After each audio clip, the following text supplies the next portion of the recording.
سيداتي سادتي، البرنامج سوف يبدأ حالاً. Ladies and gentlemen, please take your seats. Our program is about to begin.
الحضور الكريم، الرجاء الجلوس في مقاعدكم.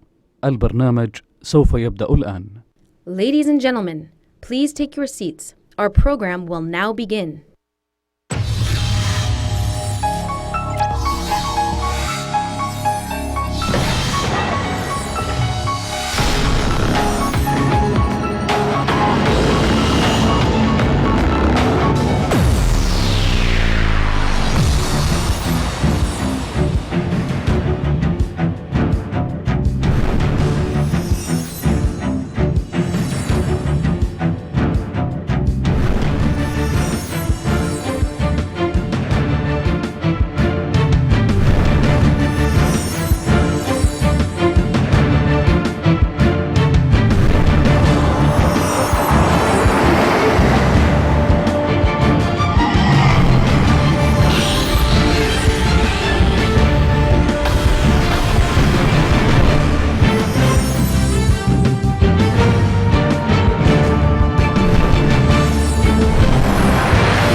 الحضور الكريم، نرحب الآن بمقدم الحفل السيد محمد الطميحي. Ladies and gentlemen, please welcome to the stage Master of Ceremonies, Mr. Mohammed Al-Tumehi.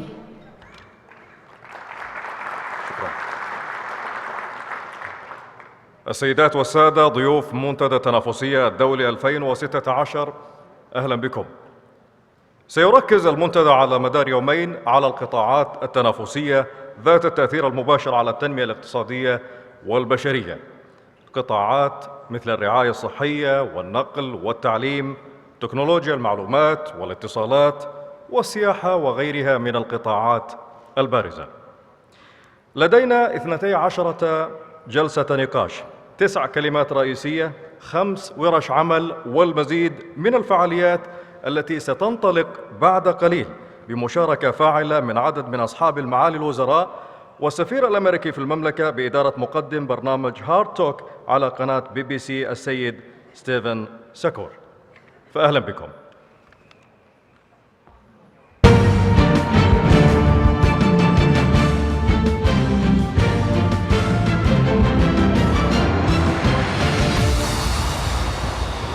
حضورنا الكريم، نرحب الآن بمذيع الBBC السيد ستيفن سكور. Ladies and gentlemen, presenter of Hard Talk and BBC World News, Mr. Stephen Sacker.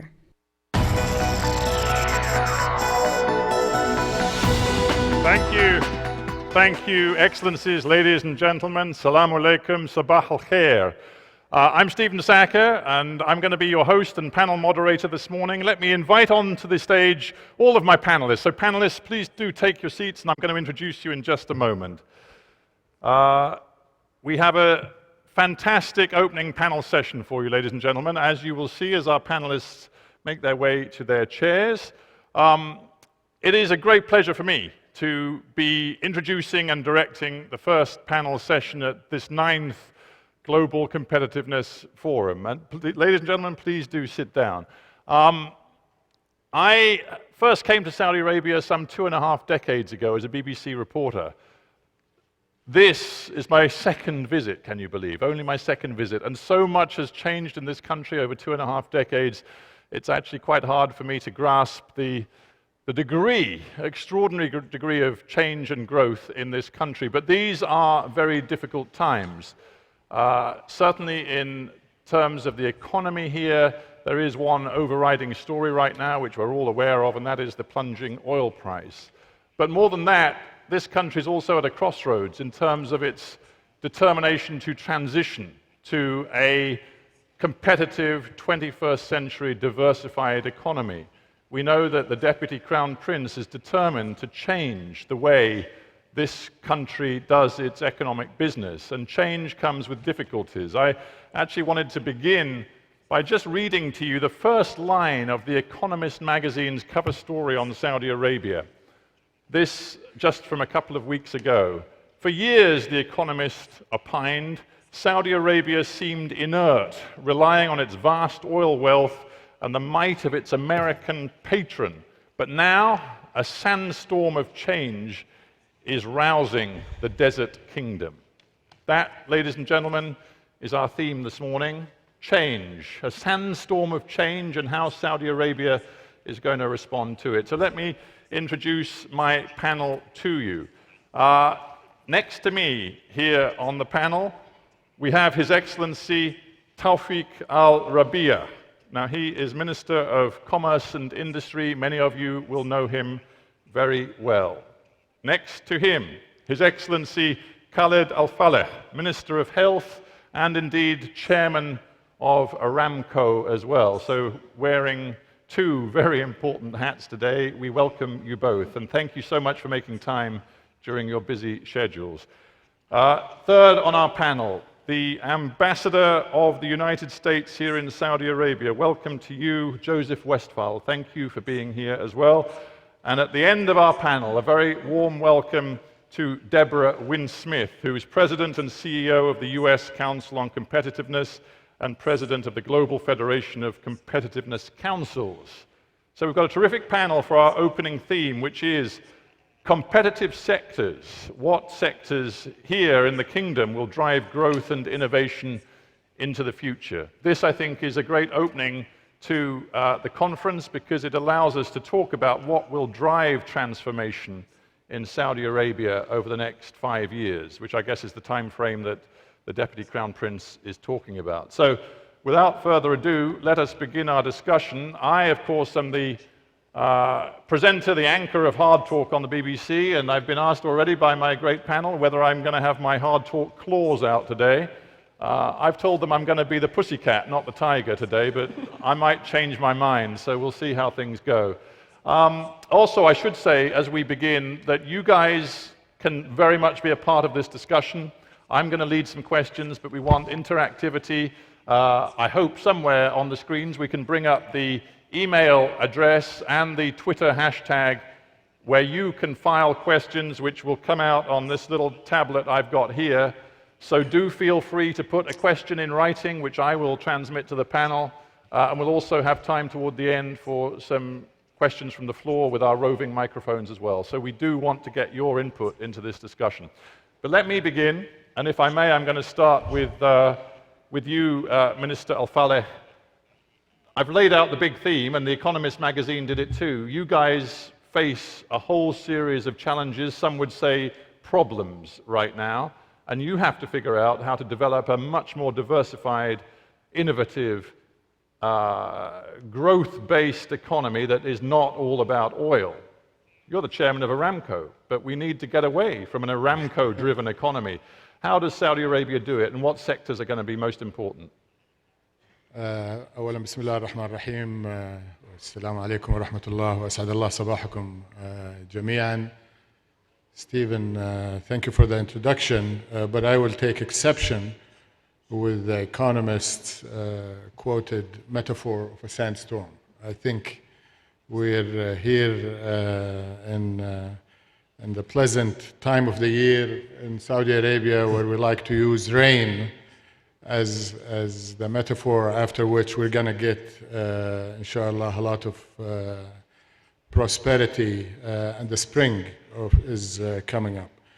If you look at the economy of Saudi Arabia in the long term, and everybody here, I am convinced, is thinking in terms of decades and indeed generations to set their compass for investment and partnering with the Kingdom of Saudi Arabia. You can't think in terms of years or short periods. If you look at the last 50 years, the economy of Saudi Arabia has grown at an incredible pace. On average, despite the cyclicality of the oil business and periods like we're experiencing today, on average, the Saudi economy has clocked 5% overall. And as a result, the size of the economy has multiplied a number of times during that period.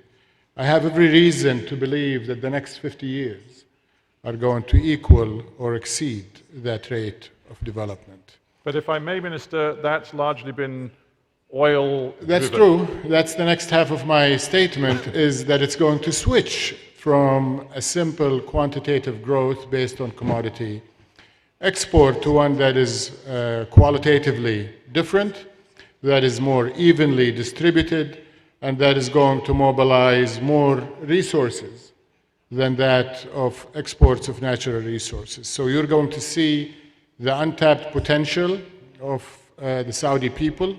You're going to see innovation going forward as the economy decidedly grows into the knowledge. Whereas you're going to see sectors that have been a weight on the government become drivers of future growth. ICT will be one of them.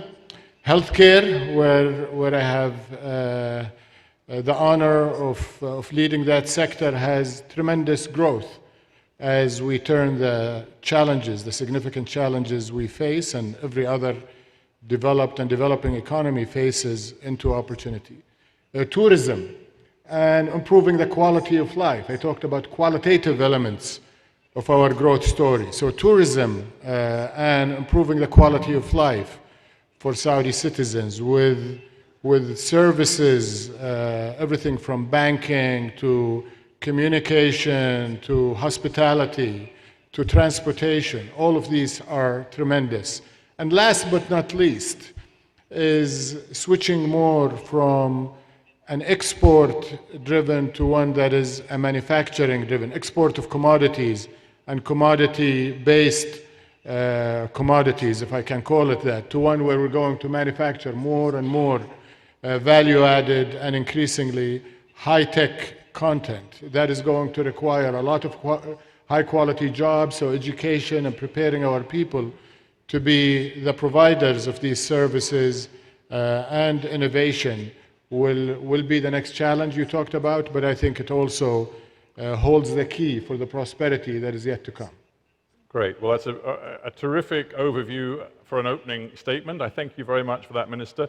I'm now going to invite Minister Al-Rabiah to give us his opening thoughts on this big picture question of how to deliver transformation, what sectors we need to be looking at. But before you start, Minister, I know you've also brought with you a very short video put together by your ministry. So let's, if we can, run the video, and then I'm going to ask you a question. Can we run the video?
Okay, well, we thank the Ministry for that.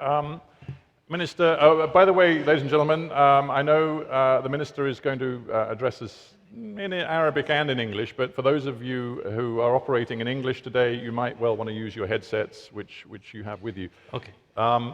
Here's my opening thought for you, Minister. I'm very mindful of Ronald Reagan's words when he said the most dangerous, alarming sentence in the English language is, "I'm from the government and I'm here to help." So, you know, you in the ministry seem to believe that you can pump prime, you can boost and deliver innovation and a transformational economy. Isn't the best thing government can do simply get out the way altogether? اوكي. بسم الله الرحمن الرحيم، الحمد لله رب العالمين والصلاة والسلام على رسول الله وعلى آله وصحبه وسلم.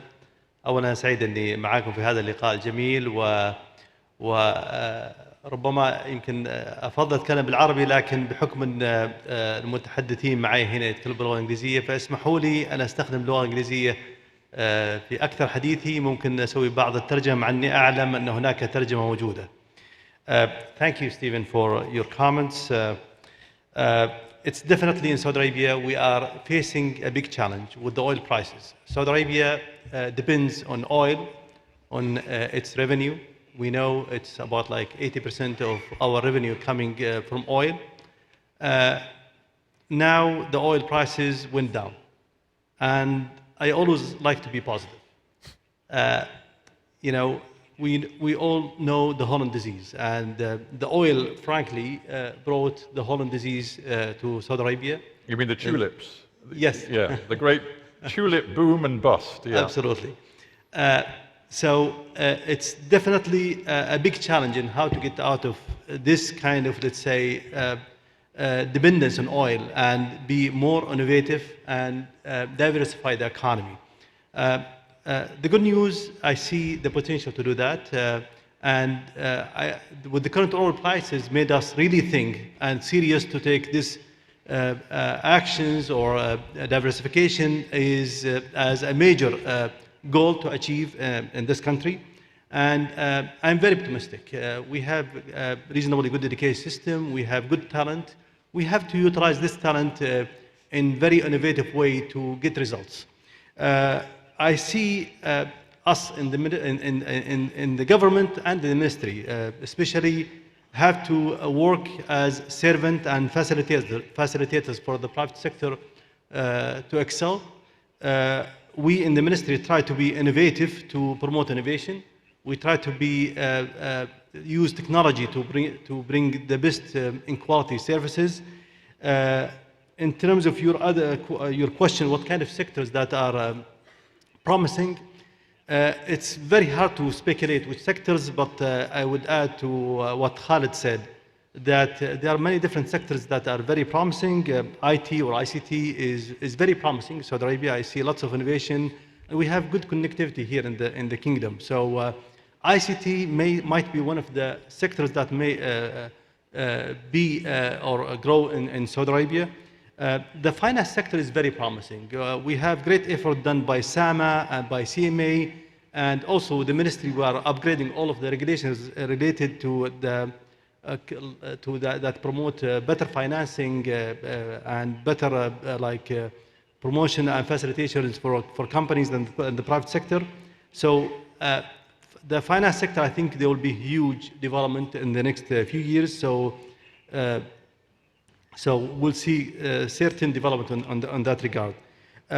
On the industrial side, I see more downstream development. We do have some downstream manufacturing in Saudi Arabia, but I think it's not to the level that we expect with the challenge that we have, and we plan to promote more downstream. So I'm very optimistic to see more value-added products in the downstream industry. Water conservation is definitely of interest to us. Saudi Arabia has limited resources in terms of water, so that is very promising. Renewable products, I see some concentration on that, so that is also promising in Saudi Arabia. Seems to me that one of the keys for Saudi Arabia is to convince the outside world that it is truly open, you know, culturally and in terms of its mindset for business, that it is desperately keen to attract outside investment, that it's going to make access to Saudi Arabia, both in terms of markets and just physical access to getting inside the country, to operating here, as easy as possible. I think it's fair to say that to the outside world, Saudi Arabia is not seen as the most open economy at the moment, the most sort of easily accessible economy. Is that going to change? Absolutely. The point is, let me say, definitely we are keen to develop ourselves and to open up more. But there is some misconception on this regard. And you can ask the companies that invest in Saudi Arabia, it's not as what the outsiders think. I think we are behind in promoting Saudi Arabia outside Saudi Arabia, and we have to work harder on that regard. And also, we need always to develop ourselves and bring and develop our system to have better facilitations and to open up the country more. But as I mentioned, it's not as bad as what the people think. Well, that's an interesting comment, and let's put that to our sort of outside observers who are thoroughly engaged with Saudi Arabia in a professional sense. Ambassador Westphal, let me start with you. I think you've been here for about 6 months. 2 years. 2 years? Oh, I'm way out of date. Forgive me for that. Okay, so you've got no excuses now for not having strong opinions on what you see. Well, I have strong opinions. In Saudi Arabia today. So let's hear it from you. I noticed in my morning newspaper yesterday that FDI into this country was down 5% last year.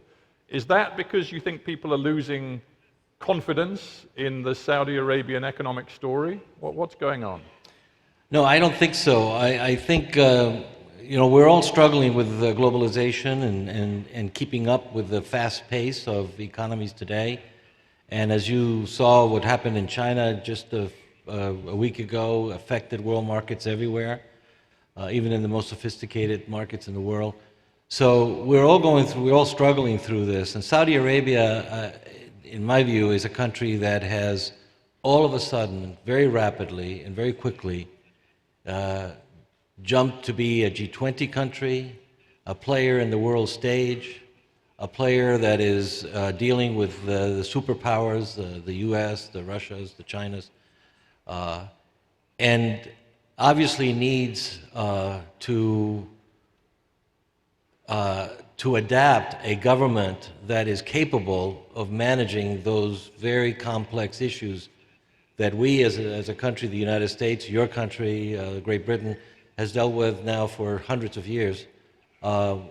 We have a lot of experience with that. I think Saudi Arabia has to have a government system that can be adaptable to that globalization. Do you think it has it? I mean, what's your advice to the Saudi Arabian government right now? You've managed change yourself. You were in charge of the US Army, pretty much 1 million people sort of under your thumb, and you had to deliver change because things have changed in the United States. So what's your advice to the Saudi government in terms of delivering change and making sure that innovation is happening?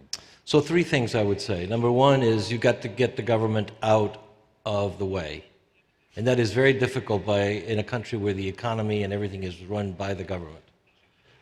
We struggle with that in the United States, as every country does. But you've got to get the government out of there. So privatization is a big problem. Privatize as much as you can, in my view, and allow the government to build public-private partnerships. I think the minister is focusing a little bit on that as we move forward, and I think that's an important dimension. The public-private partnership is complex, but it can happen and it can work. You mentioned the U.S. Army. Let me give you an example. In government, we don't make widgets, we don't make parts, we don't build anything. All we do is develop processes for managing things. But those processes can get very antiquated, very bureaucratic, very slow.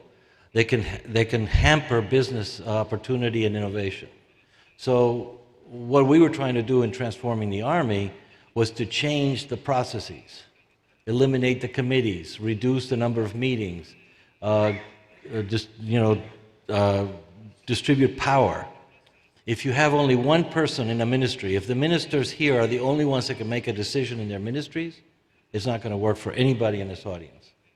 They have to be able to delegate down to people so that things can move. And you have to take risk. because the bad decisions will happen. And so you have to move on. And that's the challenge we all have, I think. All right. Well, Deborah, you professionally travel the world looking at the ways in which different countries are working on diversifying their economies, making them sort of fit for purpose for the 21st century.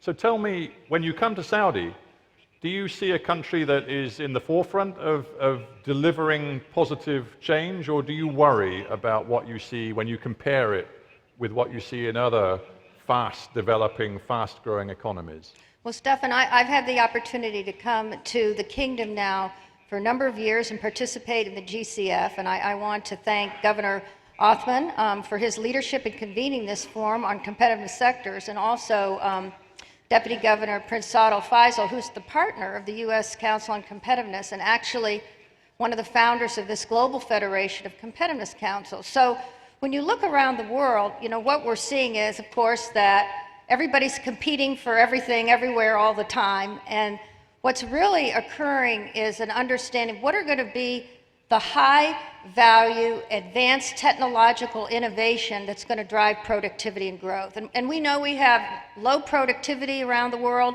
low growth, and so it's going to be this innovation capacity that's going to drive this. So what I've seen in the Kingdom over the period that I've been coming is, one, a vision at the top, which is very, very important, that the Kingdom is going to move into the higher value enterprise across all these sectors of knowledge, and that they have some anchor enterprises to lead this. So let's think, for instance, of both Aramco and SABIC. These are two huge, complex global enterprises. They compete all over the world. They have deep engineering, deep materials research. They are major global players. And so that is an anchor now as the Kingdom moves to diversify into other sectors and to build on that. So you don't think that the reliance on those vast businesses is a negative for Saudi Arabia?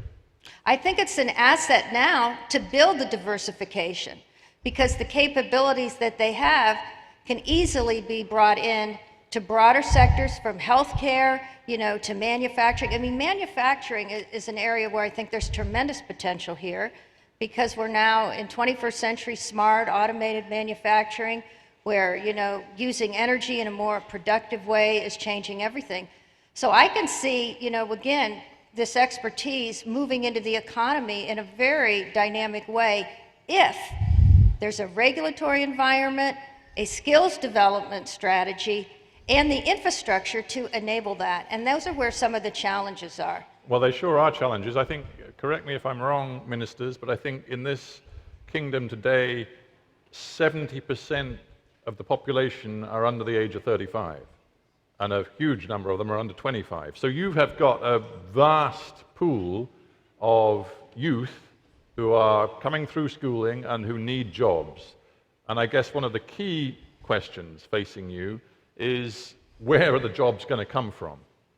And that is something that needs answering if you are to keep the stability that this Kingdom so treasures.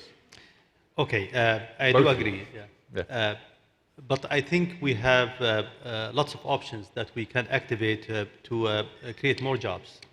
As you know, we have more than 6 million expatriates in Saudi Arabia, helping the Kingdom in its own development.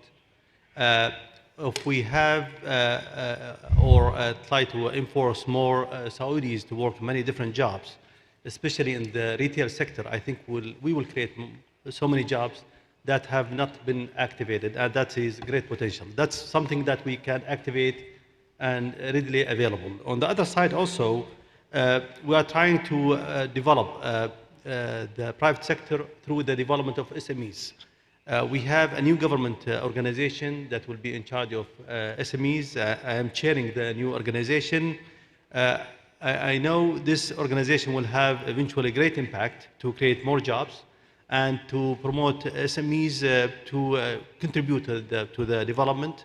And the new organization, we will try to develop the whole SME, in many different aspects, but we'll have more focus on innovative projects or innovative ideas. We'll work closely. Do you think Saudi Arabia is user-friendly for entrepreneurs and for people looking to deliver startups and, as you say, SMEs right now? Let me say it's yes and no.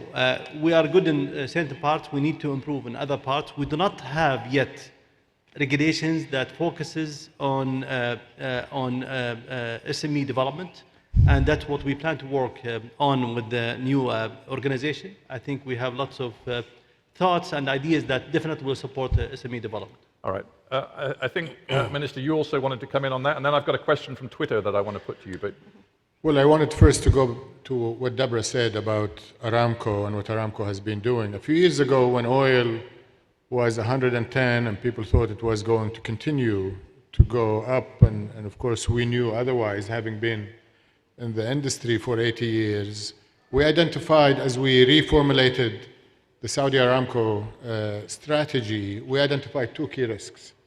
One, at a global level, of shifting away from oil because of fears of the scarcity, ultimately, of oil and the need to replace it, and two, for climate change.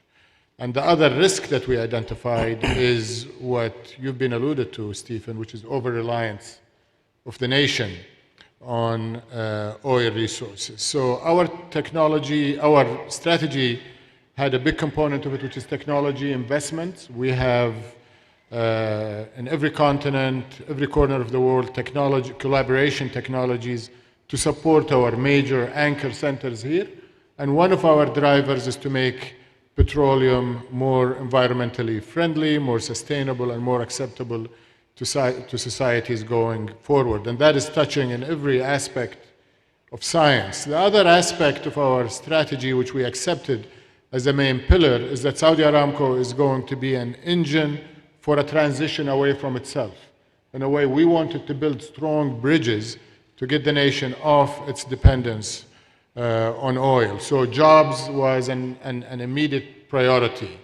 And I mentioned in my opening remarks that one of the 4 pillars of the Kingdom strategy going forward is localization and creating more value-added manufacturing, which His Excellency Dr. Rabia talked about. Within the energy and energy-related commodities and businesses and products and services, and many of them are high-tech, we identified 500,000 jobs that we can count them literally one by one, and we're working on them. One of them, as an example, is building a marine manufacturing and services cluster, which will be created in the east coast of Saudi Arabia. It will start by building marine for Saudi Aramco, but ultimately it will provide things like container ships as we go forward and shift away from energy. Education, especially focusing on STEM, is an aspect that Saudi Aramco, although being an oil company, is working because of our legacy in human resource development with the Ministry of Education and other partners as well. Okay, now I'm going to introduce some questions from our audience that are coming in on Twitter and email, which is fantastic. I'm going to lay down some rules now because we don't have so much time and we've got a lot to get through. I need brief answers to all of these questions. Let's go to some very specific ones. Question coming in anonymous from the audience to you, Minister, but in your role as Aramco chairman. Are you cutting down on any of your spending going forward, and on which sectors? Obviously, every oil company has had to cut when oil prices go down by some 75%, as it has from 115 to below 30. Fiscal discipline becomes rule number 1 amongst oil executives, and we started doing that at my days as CEO, and I've continued to encourage it as chairman of the board. Our investments in capacity, oil and gas, has not slowed down. We've been able to do a lot of cuts in spending by simply driving down cost. Our service supply chain have become a lot cheaper because of the way the industry is operating. This question isn't from the audience, it's from Stephen Sacker, and he's the privileged chairman, so he can ask what he likes. How much of a stake are you going to sell off into the private sector, and when? Well, I'm going to answer you the same I have answered the last couple of weeks, is that this is continue to be... We want a new answer. We don't want the old answer. It continues to be studied. We have, as I mentioned, for the benefit of this audience, Stephen, we have two tracks of our analysis. One is to bundle together a significant downstream portfolio of Saudi Aramco involving refining, chemical, and marketing businesses, and offering these in a big bundle that is going to be a significant addition to the local Tadawul stock market. Another option, which is for the first time being studied in the history of Saudi Arabia, is to actually offer an appropriate percentage of the company at the top. That means everything we do. And there are both commercial, legal, and sovereignty issues that have to be studied not only within the company and its board, but also with the decision makers within the government of Saudi Arabia. But the feeling is that that would be a very positive signal about Saudi Arabia and its openness, I guess. Well, you don't need to guess. That is absolutely, I mean, the fact that the crown jewel of the kingdom, the fact that the company that has been generating the predominant income to the treasury of the Kingdom of Saudi Arabia is being taken or considered to be taken to the stock market, I think is a sign of the confidence the kingdom has in its enterprises, that they will not only survive, but they will fare well. As the chairman and someone who has spent his career in Saudi Aramco, if we make that decision, Saudi Aramco is going to be the gold standard in the global business in terms of how companies are operated and run. And I think that we just want to make sure that whatever we give up by doing that, we gain from the process of listing. A sign of confidence or a sign of desperation that you need the cash? It is not for cash, I assure you, and if we do it, the percentage will not be such that it's going to move the needle significantly in terms of the government proceeds. And what you give, and what you get in terms of immediate cash proceeds, obviously the investors will get over time. So I don't think it's a matter of cash. It's a matter, a sign of the time that Saudi Arabia, as you were asking His Excellency Rabia, is it open for business or not? Right. Are we doing things that everybody else is doing? I think not only are we doing it, we're going the extra mile. Okay, right. Well, I'm being naughty because I said let's be brief, and I'm encouraging you to, with follow-up questions. I shouldn't be doing that. Now, quick one for you, if I may, Minister Faleh. As Health Minister, the question goes, are you planning to IPO any of the Ministry's hospitals or facilities? If so, when can we expect it to happen? Quick as you can. We will initially corporatize our healthcare delivery system. Some of them will go into foundations, non-profit foundations. So the separation from government is a certainty. What happens afterwards in terms of privatization is a process that we will take our time and do it in an orderly fashion. Okay. This one for you two, Ambassador and Deborah as well. Question from Twitter. What role models do you think can Saudi Arabia look to globally for inspiration when it comes to discussing this 21st century transformation agenda? This question comes from Pavan Gandhok at UCLA. So where in the world do you think Saudi Arabia should be looking for inspiration? Well, this is going to be a little off the wall because if you, Stephen, if you said to me, Ambassador, you just have 60 seconds on this panel. That's all the time I'm going to give you. So what is the one thing you would stress? I would say, as a father of 4 and the grandfather of 7, the most important thing is, for every Saudi here, is how are you going to educate those primary and secondary school kids so that they can compete in this world. That, to me, is the most important. That, Minister Faleh, my good friend, is your crown jewel, not Aramco. That's your crown jewel. Yeah. I agree. And Deborah, your thoughts on that? You travel the world looking at innovative growth plans and models. Well, I would just echo what the ambassador said, though, about the importance of people, because at the end of the day, it's the people that innovate and create the value. And while some say having this big youth population is a problem, it is a huge opportunity. I mean, Saudi youth are probably the most connected on the internet and mobility. There's a lot of social innovation underway. I mean, I just read an example of a young woman who created this very successful entrepreneurial catering business with a new business model using WhatsApp instead of a website. So I see the young people as absolutely a crown jewel. But what I would recommend, and you can look at Korea, particularly Korea, I think, is an example. They started with absolutely nothing after World War II. And yet they are a technological powerhouse. Why? Because they invested in R&D across many sectors. They're now spending more on research and development than the United States, pushing up to 5% of GDP. So what's the potential here? You have KAUST. KAUST is one of the leading global universities now. What the former king did, and King Abdullah, in creating KAUST is a huge game changer. I got to be there in November, and to see the young people in graduate work there doing advanced work on membranes and materials. Materials, of course, are going to be one of the platforms for everything in terms of next generation innovation and biotech and nanotech and even IT. So building advanced research capability here and bringing young people in to do that. Those two I see very strongly.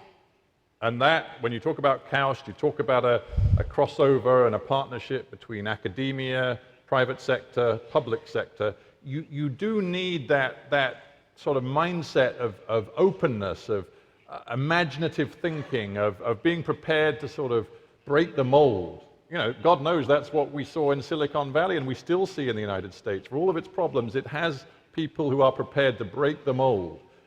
When you look at Saudi Arabia today, do you see a willingness to embrace that kind of non-conformist thinking, that kind of, you know, without wishing to use the cliche, but outside the box thinking?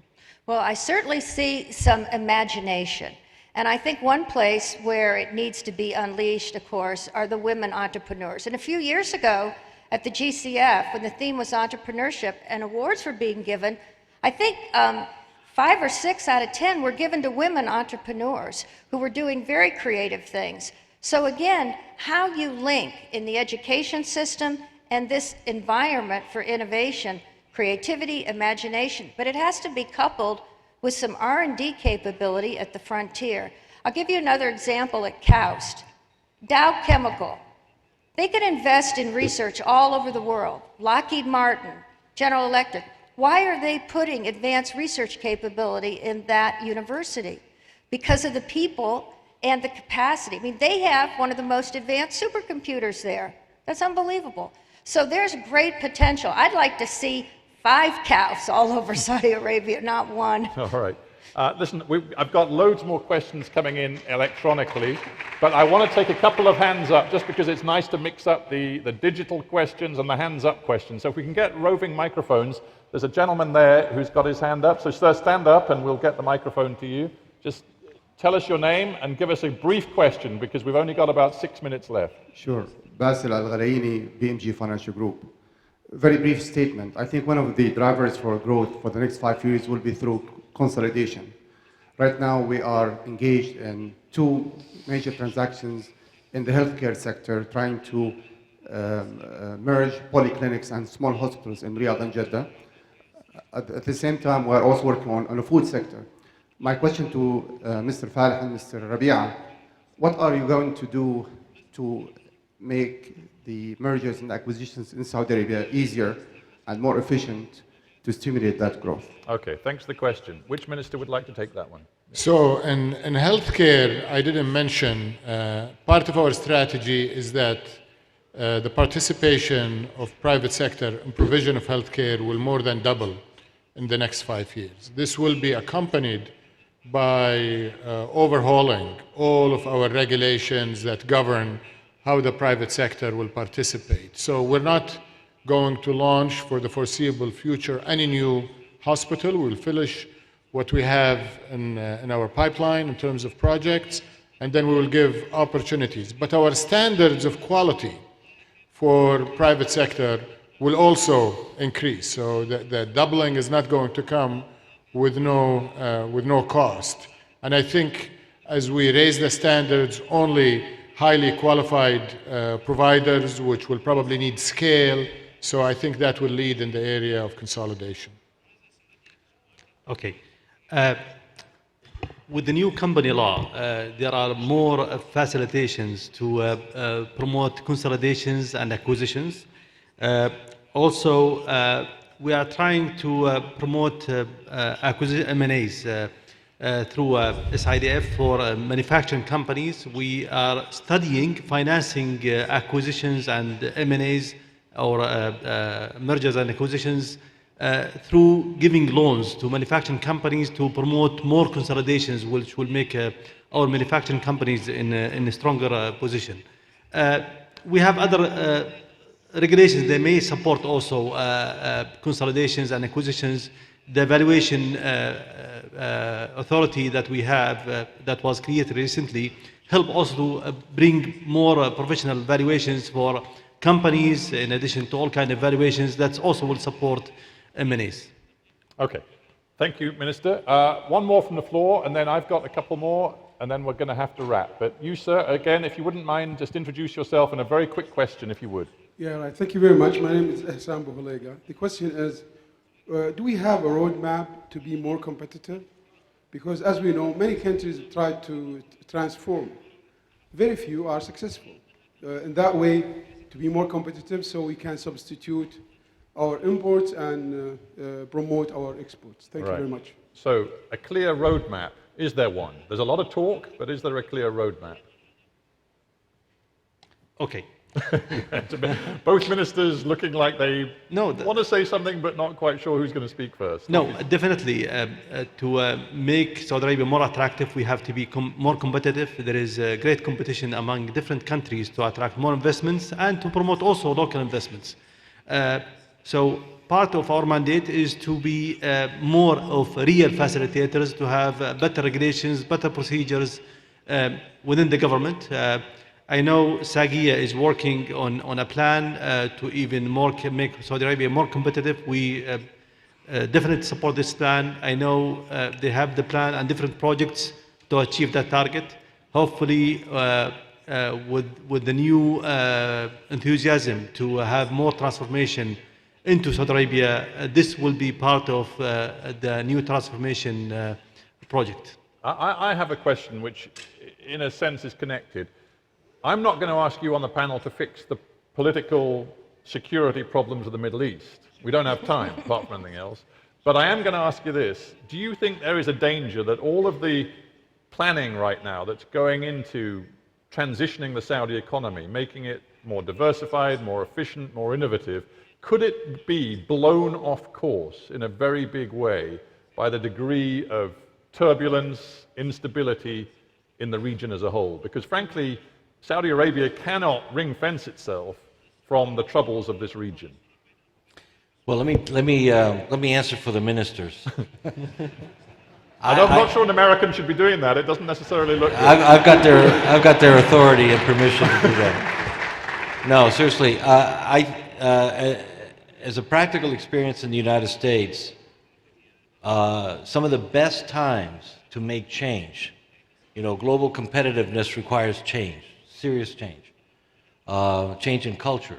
All the things you mentioned, Stephen, at the beginning of when you introduced us.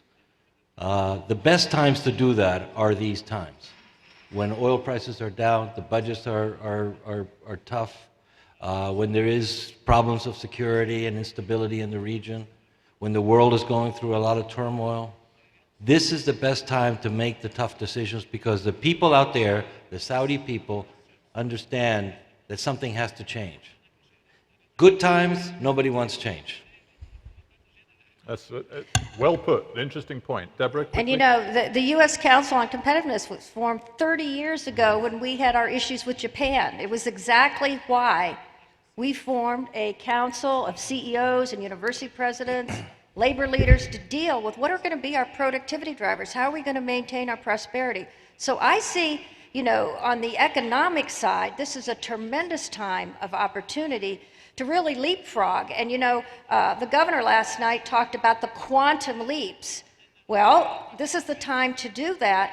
And one thing I'd like to propose is to unleash the young people here through some of the democratization of innovation that's underway. I don't believe there's a Saudi Kickstarter. Maybe I'm wrong. You know, I don't think there's a Saudi maker movement. I'm not sure that there is. But with 3D additive manufacturing and the IT and the social media, all sorts of things could happen. So it's a time of potential abundance, not scarcity, you know, really moving into a new world that's really, really exciting if we all marshal our forces and let things happen. Take some risks. Well, Deborah, you're a force for positivity, and I love it, but I'm going to leave I want very brief final thoughts from both of you ministers. You've contributed fantastically to this panel, but just address my point that all of the big talk right now, the positive talk about Saudi Arabia's opportunity to change in a very positive way, it could be blown off course by what is happening in this region. Stephen, if you look at the last 4 or 5 years since the Middle East has been in turmoil, Saudi Arabia has done better than ever in its history, not only in terms of top-line numbers of GDP growth and exports and the overall balances of the economy, but in terms of the qualitative. Investments is strong, and it's moving in the right direction, and it's being propelled more than ever before during the last year with the deep and broad integrated studies about transforming the economy, enabling new sectors, getting ministers and agencies and major players in the economies to work together under the umbrella of the Supreme Council for Economy and Development, and reaching out to international partners and investors in various sectors that haven't looked at Saudi Arabia as not only a place to do business for the market of Saudi Arabia, but a place to do business for a broader region of the Middle East and Africa. The Middle East will emerge from the current troubles that we're suffering, and they will be decades of growth and prosperities as the people look for opportunities. And Saudi Arabia is going to be the anchor economy. We're going to have all of the enablers, including our future crown jewels, the young people. They will be enabled by the biggest education investment probably ever invested anywhere over the last 10 years in the universities and the primary education system that is continuing to evolve, and the great environment for doing business. You mix it all together, and I think our future is very, very bright indeed. Are there threats? Yes, but I think they bring us stronger together. All right. The sense of nationalism is strong, and I think it's a fuel rather than a headwind. Okay, Minister Rabia, final thought from you, and it's got to be quick. Okay, first, I'm not a politician to know and forecast what will happen. But what I can say, the region has been in turbulence for so many years. And Saudi Arabia survived all of these things that are happening in the region, even in tougher times. So I'm very optimistic. Things will move and grow in the future. We are working to diversify the economy. I think it is the best time to invest given the market is low. The smart people are the ones who invest when the market is low, and with the diversification, we in the government will support more investments and more private sector participation. All right, well, Minister, thank you so much. Ladies and gentlemen, we've slightly overstayed our welcome in terms of time, but that's because it's been such a fascinating panel discussion. I'm just reminded at the very end of something I heard from an American politician when I was based in Washington. He said, you know, Stephen, in the midst of every crisis, there is opportunity. You just need to know how to exploit it and how to find it. I guess that is the question and the challenge Saudi Arabia faces this very day. It's been a great panel discussion, a great start to GCF 2016. Thank you so much for being so patient, for giving great questions, and thanks most of all to our wonderful panel. Panelists, thank you very much indeed.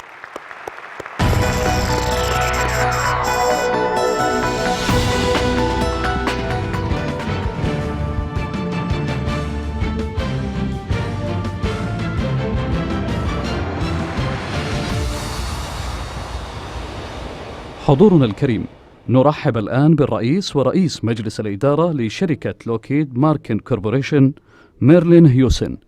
Ladies and gentlemen, Chairman, President, and CEO Lockheed Martin Corporation, Ms. Marilyn Hewson.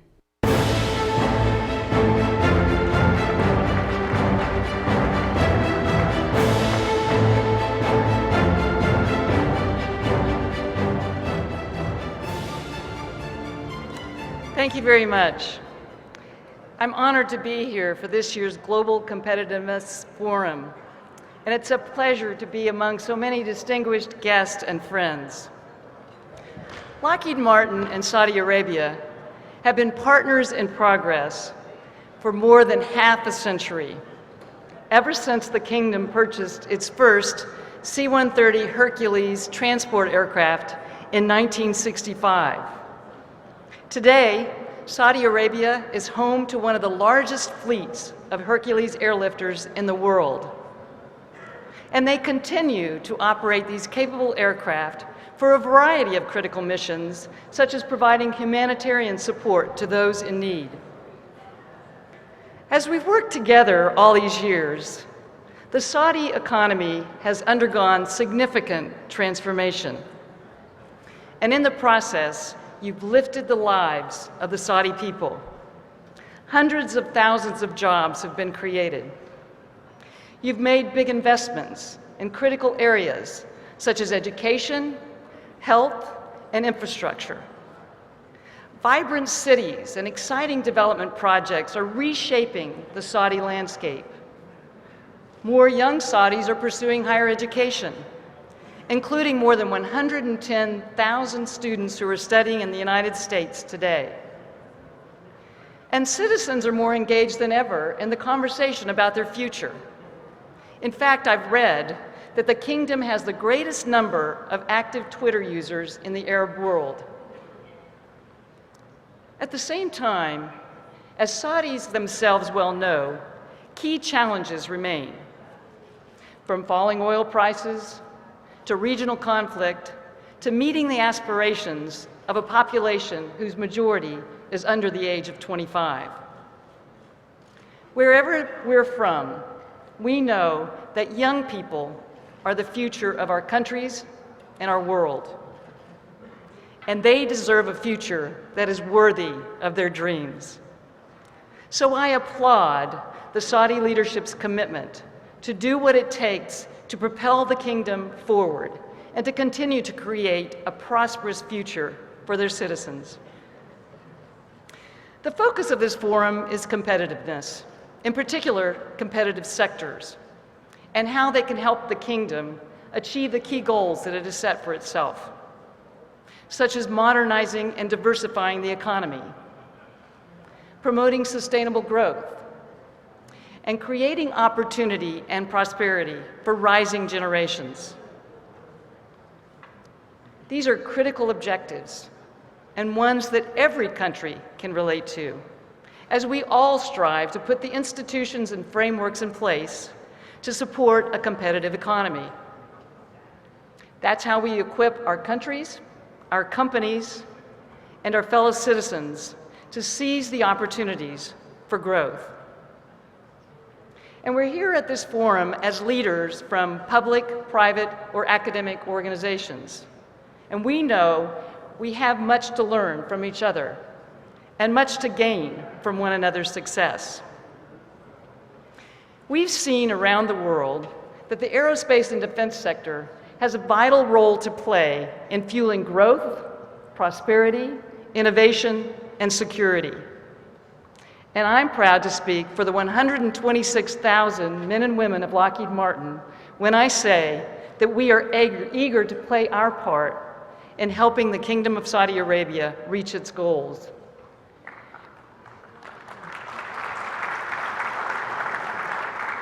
We've significantly expanded our presence in the Kingdom in recent years as we work to develop partnerships that create long-term jobs for the local economy in security, aerospace, and commercial sectors. That expansion continues today. Today, we will officially open our new sustainment facility where we will repair advanced sensor systems for Saudi Arabia's fleet of F-15 aircraft. The center is a collaboration with Advanced Electronics Company here in the Kingdom, and a great example of the types of partnerships we value most. Partnerships that help unleash the energy, the creativity, and the ambition of the Saudi people.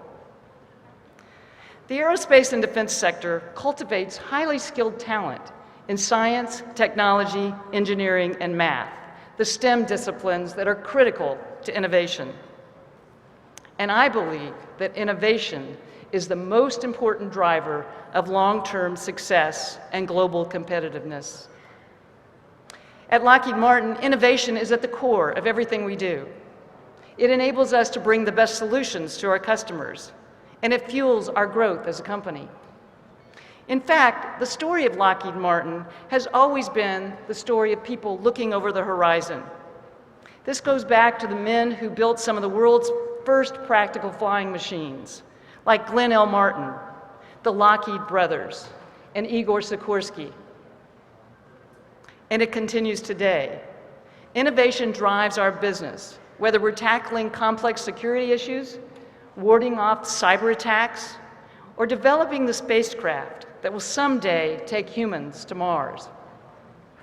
That's because we believe the quest for innovative solutions is fundamental to peace, prosperity, and human progress. It is only by stretching beyond our reach that we can achieve our true potential. Yet, innovation doesn't happen in a vacuum. It needs a supportive environment to develop and prosper. After all, innovation is about new ideas, and it's important to remember that new ideas come from people. It's up to us as leaders to ensure that our people have an environment where they can thrive. We must ensure that we have a culture that equips, enables, and empowers people to bring their best ideas to our biggest challenges. I believe that a culture of innovation is built on three key elements: education, inspiration, and collaboration. And I'd like to touch on each of these here this morning. Let's begin with education. We need a trained and educated workforce to succeed in today's evolving and interconnected world economy. It has to begin at an early age and continue for a lifetime. Innovation depends on teaching young people to be pioneering thinkers and problem solvers. That's why Lockheed Martin invests in STEM education programs from kindergarten through university. We want to motivate the next generation of scientific talent to dream big. And we believe the future of innovation depends on tapping the potential of the entire workforce. That's why we work hard to reach girls as well as boys and young people from all kinds of backgrounds. Within our company, we have a robust talent management and development programs with multiple opportunities for professional growth, skills training, mentoring, and leadership development. Early on in my career, I participated in one of our leadership development programs. And now, as CEO, I make a point of supporting them however I can. We invest in education inside and outside Lockheed Martin because we know that knowledge grows when it is shared. Think about it this way. If you have a smartphone and I have a smartphone, and we decide to swap, then each of us still has one smartphone, and neither of us is any smarter. However, if instead of smartphones, we exchange ideas, then each of us will have two ideas, and it's when ideas are shared that the sparks of innovation start to fly. All of us know the kingdom's most valuable resource is the people who call Saudi Arabia home. And I applaud the tremendous investment you've been making in education and training. Lockheed Martin has seen the impact of this investment firsthand through our education and training partnerships here in the kingdom. Most recently, we announced a partnership with Babson College to launch a Center for Entrepreneurial Leadership. Babson has long been recognized as a top entrepreneurial college in the United States. It has a singular focus on teaching students how to be great business leaders and how to apply entrepreneurial approaches to create economic and social value. I'm delighted that the president of Babson College is here today, Dr. Carrie Healy, and she will be speaking this afternoon about how this new concept can help bridge the skills and innovation gap and advance the kingdom's entrepreneurial energy and success and drive competitiveness and growth. We're also very proud of the Space Fundamentals Internship Program that we started with the Arab Youth Venture Foundation.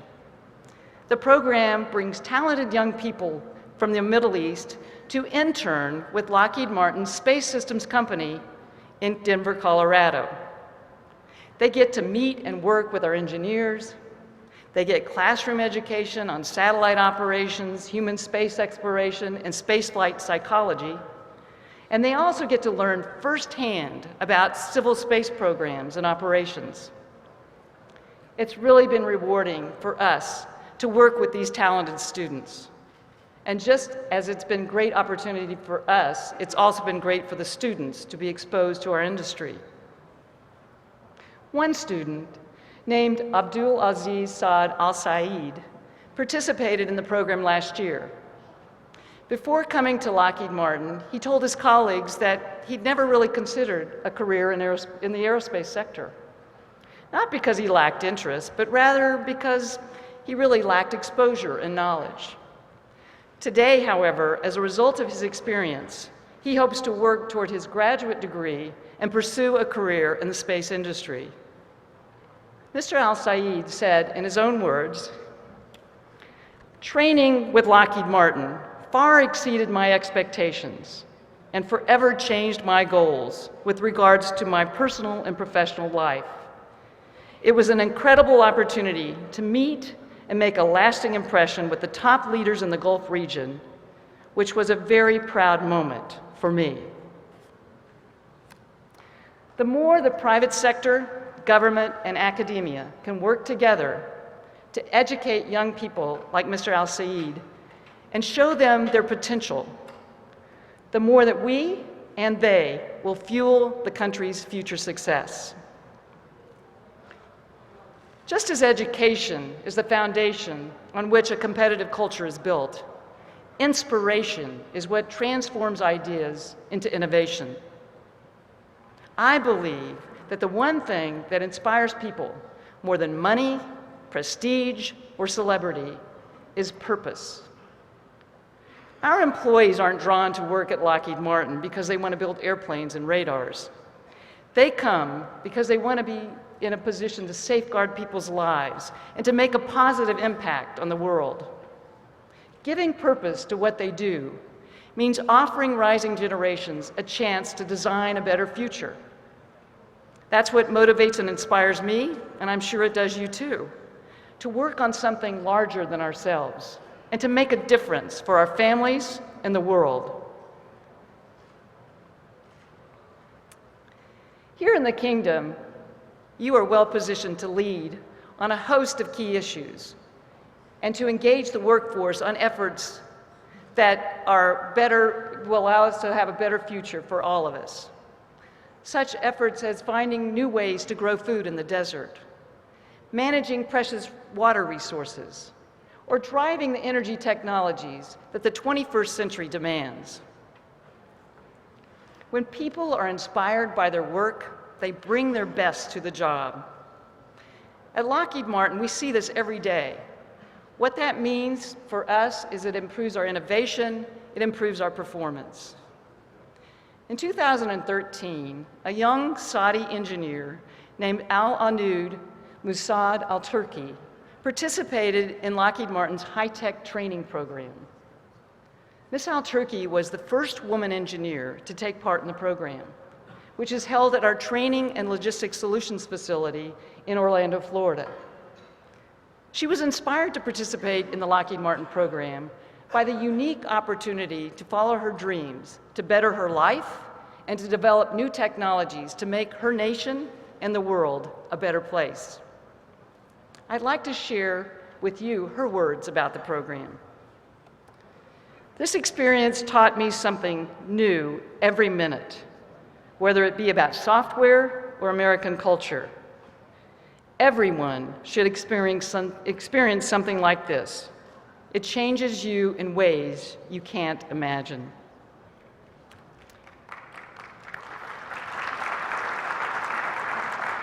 Miss Al-Turki was so inspired by the power of cross-cultural exchange that she returned to the program the following year.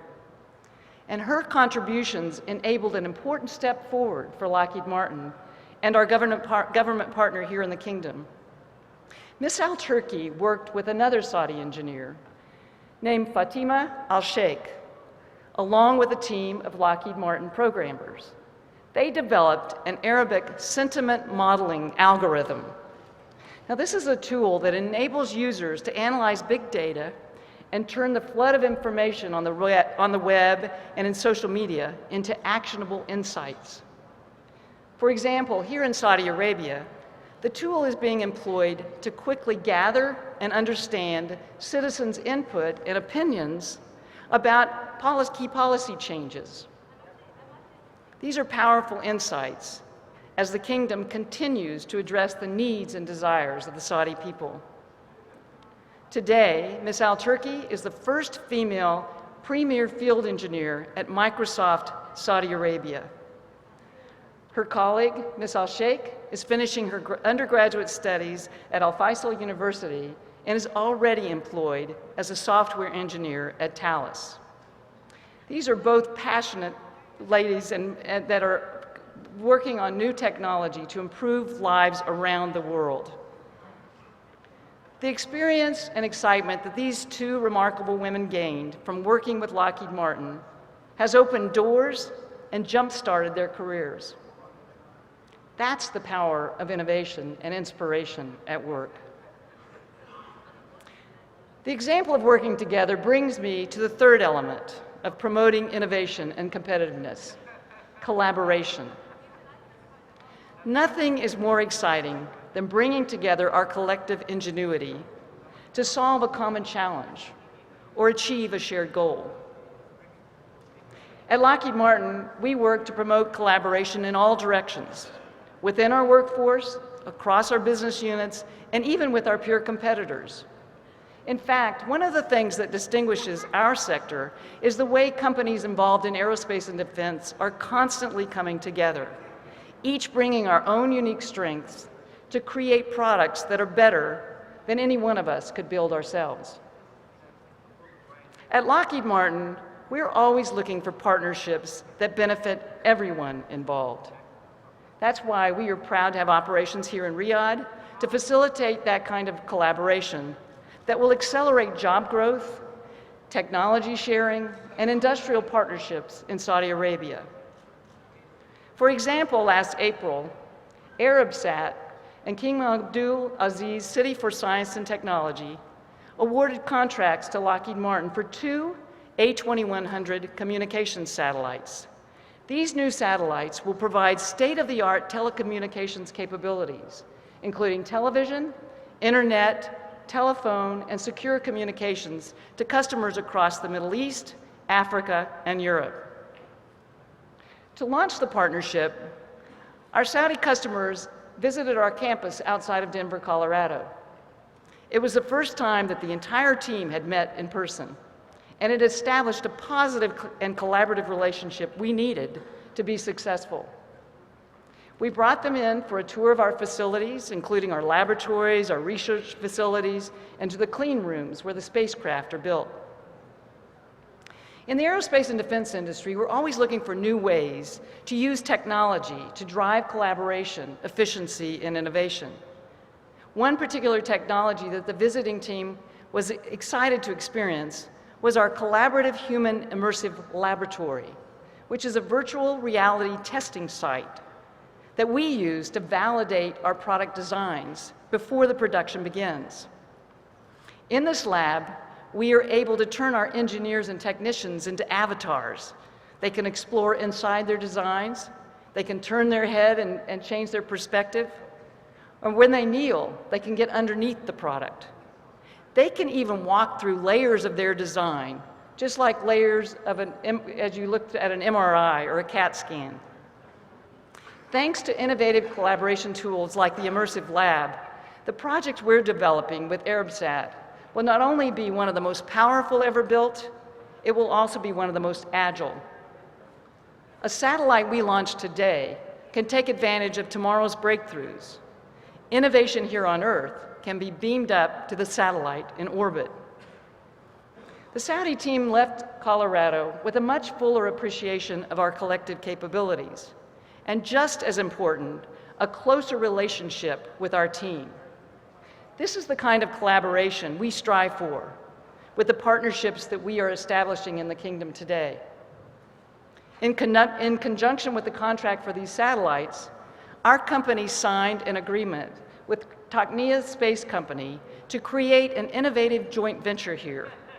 Together, we will explore the future design, manufacture, assembly, and integration of satellites in the Kingdom.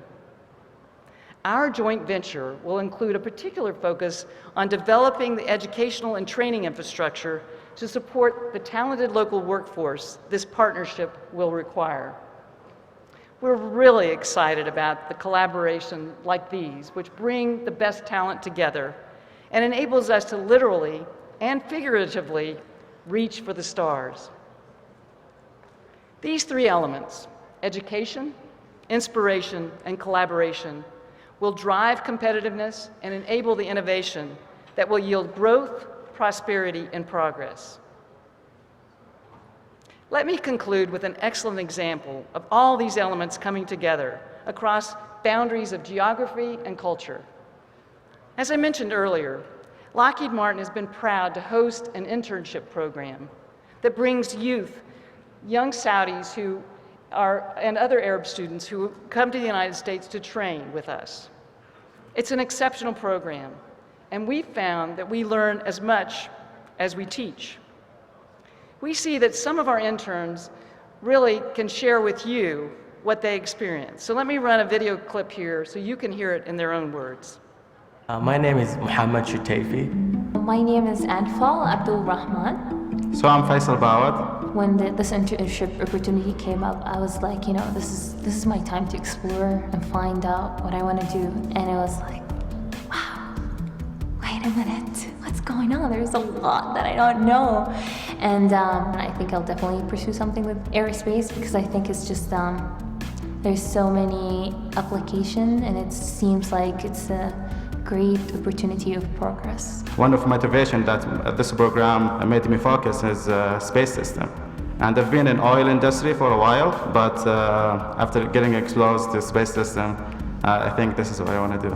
What I hope to bring back to Saudi Arabia from this summer experience, I want to expose all my friends and my family and everyone I know to the possibilities and the ideas engineers and scientists in Lockheed are working on.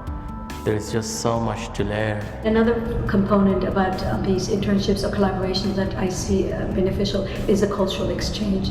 By working together side by side, we get to learn, we as Saudis get to learn something from the Americans and vice versa. So I'm sure that the international students that we have, from the indications they've given me, they're hooked on space, and I'm sure we're going to see some of them again in the not too distant future.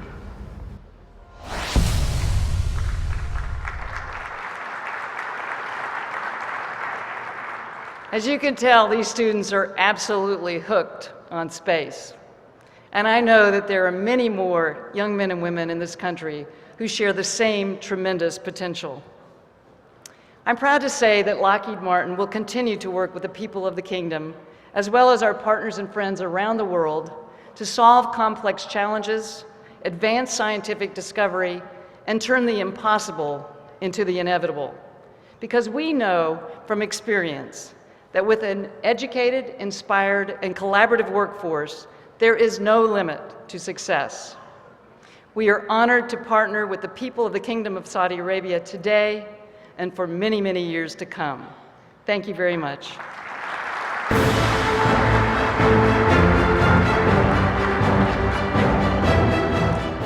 حضورنا الكريم، نرحب الآن بالرئيس ورئيس مجلس الإدارة لشركة بيبسيكو، إندرا نوي.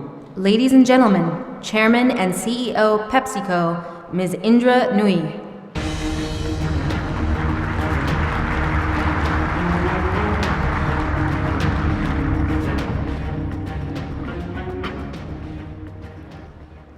Your Excellencies, distinguished guests, Assalamu alaikum.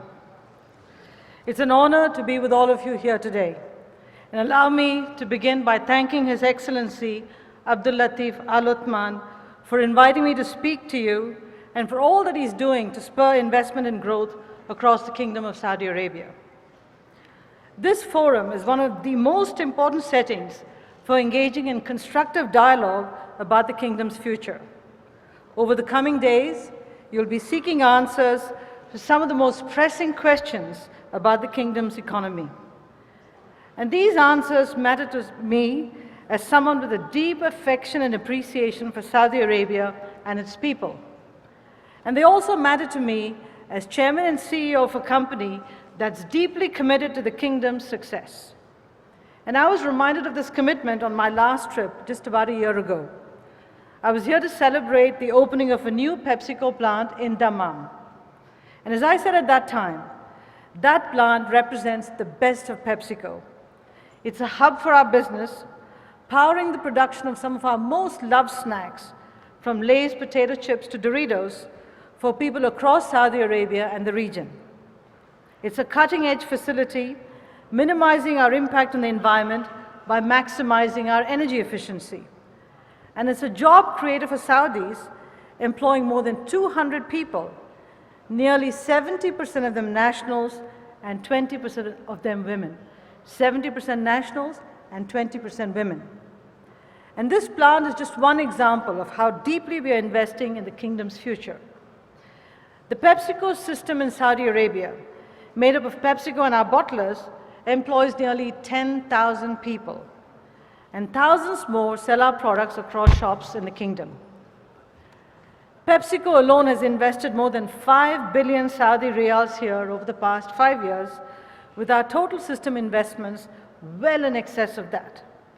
And the finishing touches are currently being placed on a plant built by our bottling partner in the Jeddah industrial city that's poised to be the world's largest plant making PepsiCo beverages.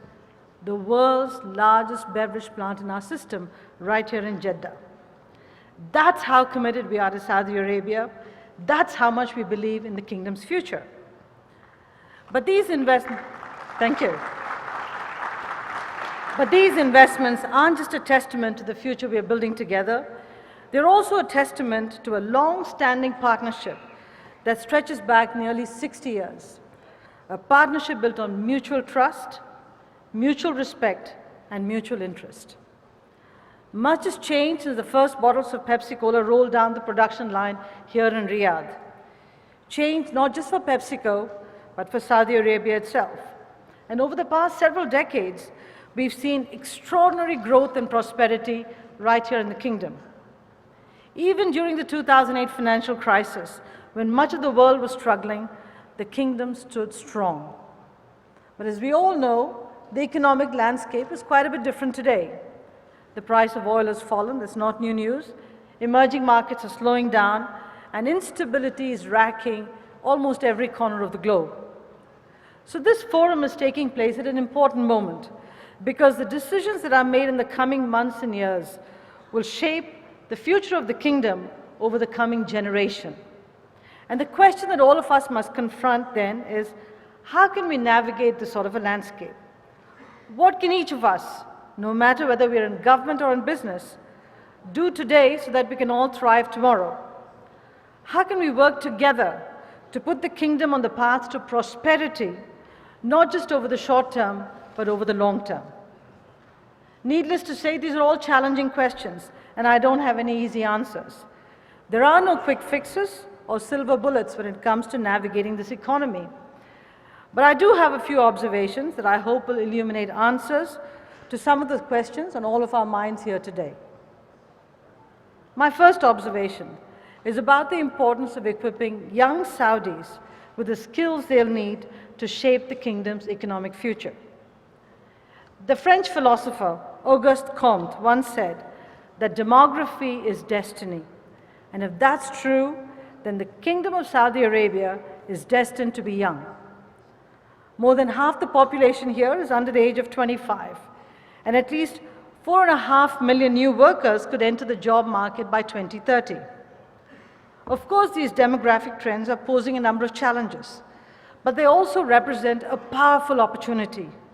It's an opportunity to leverage the talents of an entire generation on behalf of the kingdom's success. And that talent is extraordinary.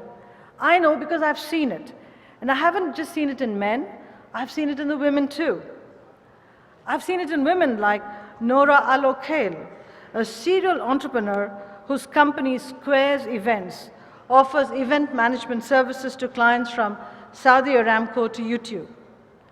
I've seen it in women like Maria Al-Mekhdali, a social entrepreneur in Jeddah who runs a publishing startup for young people called Rumman Company. I met Nora, Maria, and other entrepreneurs while they were visiting the United States last summer on a trip sponsored by the King Salman Youth Center, which is an incredible initiative that's unleashing entrepreneurialism right here in the kingdom. We didn't have much time together, that group and I, but our visit lasted long enough for me to see the intelligence, the strength, and the determination of today's young Saudis. And it's reaffirmed for me the importance of making sure we are harnessing the abilities of everyone in this new generation, men and women alike. Now, I know that the kingdom has been taking steps to empower women, including the recent elections that saw women taking office for the first time. And I want to commend you for what you're doing. But the task of bringing more women into the workforce should not fall on the government alone. At PepsiCo, we are doing our part to create an environment where women can grow and thrive. Take Wahida Kaoji. She started working at PepsiCo more than 2 years ago as a line operator. Within 6 months, she became a line leader, managing 40 people.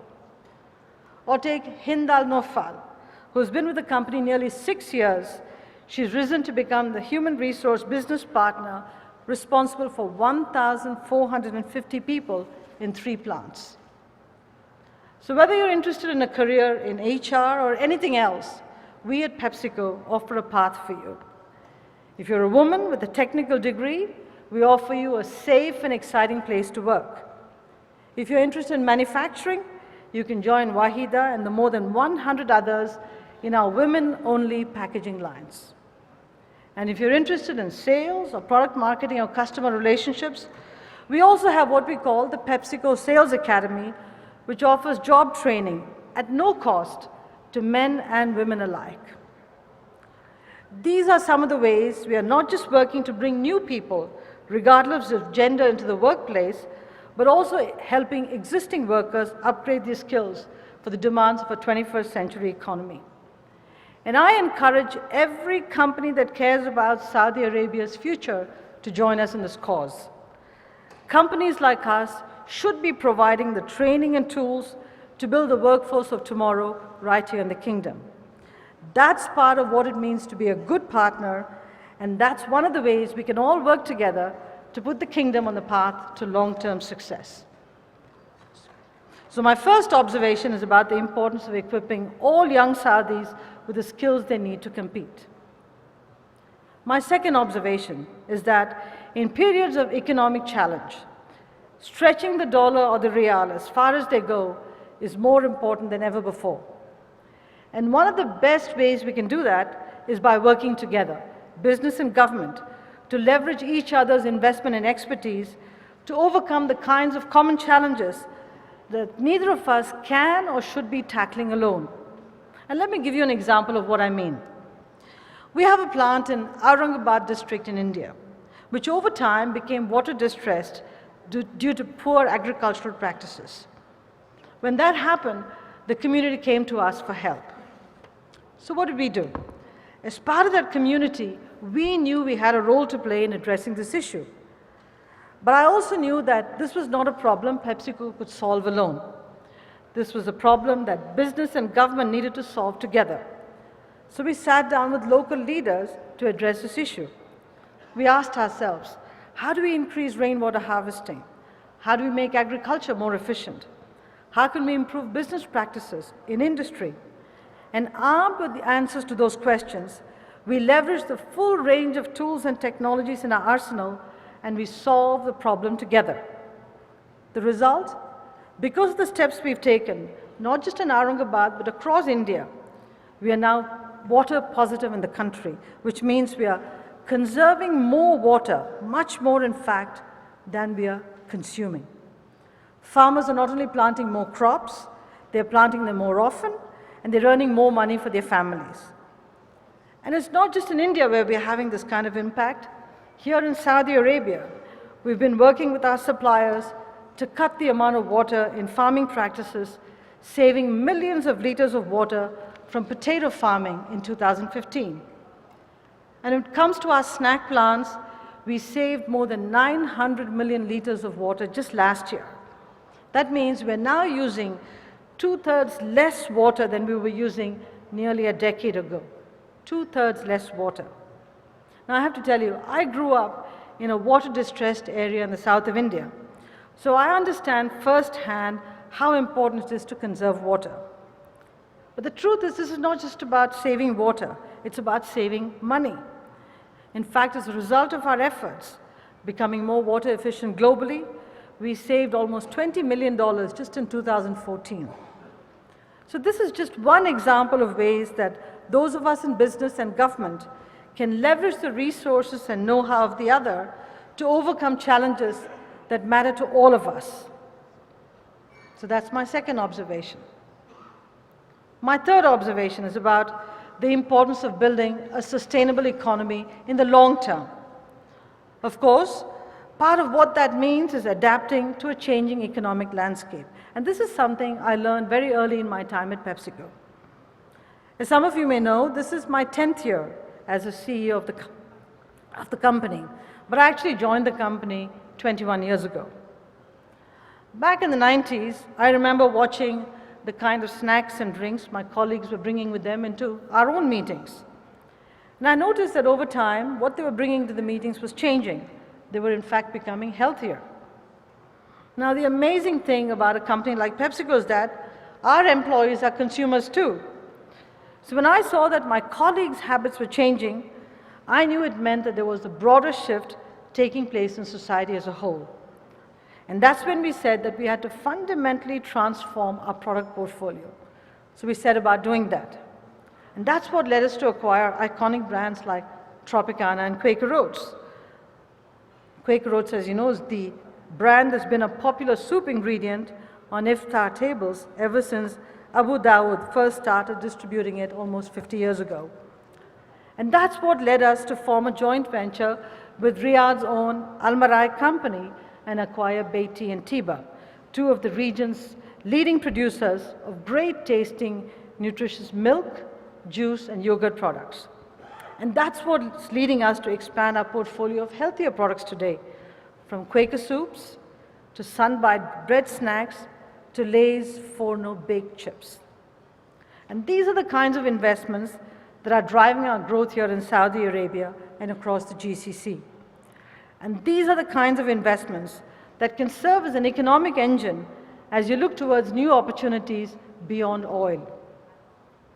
Now, I want to applaud the Kingdom for the good work you're doing to grow the economy here in ways that don't rely exclusively on oil. And I want you to know that we want to be a vehicle for your growth. In fact, I would observe that the food and beverage industry as a whole is an incredibly attractive sector in a diversifying economy. Unlike other industries, we don't need armies of software developers. We don't need people with PhDs. Instead, all that we need is a large workforce we can train and deploy and an economic climate that's supportive. And that means we've got to make sure business and government are listening to each other. It means that we're having an open dialogue when it comes to shared priorities, from opening new plants to writing new laws. And it means working quickly to help each other when we can. And that's how we'll build a pro-growth economy that's attracting foreign investment. That's how we'll transfer the industrial sector and unleash the Kingdom's full potential as an economic hub across the region. And that's how we'll navigate this economic landscape and help make sure that PepsiCo and the Kingdom, business and government, continue to thrive for decades to come. You know, I'm very optimistic about the future, and the reason is very simple. We could not ask for a better partner than the Kingdom of Saudi Arabia. There's an old Arabic proverb, some of you may know. It says, choose your neighbor before choosing your house. Choose your companion before your journey. Choose your neighbor before choosing your house. Choose your companion before your journey. Our partnership with the Kingdom reflects the wisdom of that proverb. There was no way of knowing what the future would hold when the first Pepsi-Cola bottles rolled down the line here in Riyadh many, many decades ago. In the years since, we have seen extraordinary growth and prosperity here in the Kingdom and for PepsiCo. And I'm proud to say that our products have been part of the fabric of the lives of Saudis for generations. For decades, our products have been trusted by consumers and have brought them the joy of simple pleasures. In the case of our 7-Up brand, it's meant even more to countless mothers in this country who use it as a way to settle their upset stomachs of the children. As a mother myself, I know just how much that can mean. The Kingdom and PepsiCo have had a wonderful history together, and I believe we have a bright future ahead. As we move forward together, this partnership, this companionship is more important today than ever before. In the years to come, the world will become much more complex. New challenges will emerge even as old ones are overcome, and the pace of change will undoubtedly accelerate. And yet, reflecting on our nearly 60 years of partnership with the Kingdom, I'm absolutely confident that if we continue to walk hand in hand, our journey together will lead us to an even brighter future over the next 60 years and beyond. Shukran.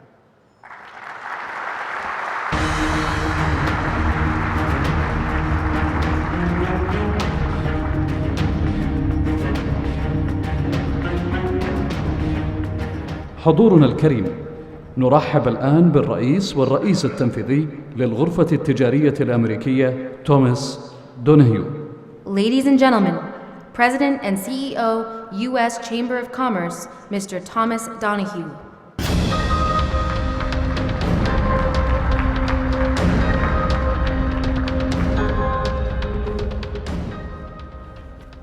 Thank you very much, and good morning, ladies and gentlemen. I'm honored to be with you. I'd like to thank His Excellency, the Governor and the Chairman of the Board of SAGIA, as well as their Executive Director for Investment Policy. Thank you both for your leadership in advancing the U.S.-Saudi commercial relationship and for graciously hosting this event today. We've already heard two terrific American executives this morning. PepsiCo and Lockheed Martin are great examples of U.S. firms increasing their trade and investment in the Kingdom because doing business so makes progress for both of their companies. Their remarks are a perfect lead-in to what I would like to talk about today. The U.S. business community is a steadfast friend of Saudi Arabia. We are excited about the economic transformation underway in the Kingdom, and we want to support these efforts through greater collaboration and new commercial partnerships. Our nation's private sectors work together. We can help realize, if we do so more aggressively, vast untapped potential in the bilateral relationship, driving growth, stability, and competitiveness in each of our economies. For the next few minutes, I'd like to talk a little about the U.S. Chamber's role in facilitating commercial engagement, some of the promising opportunities for new collaboration, and steps we can take together to pursue them.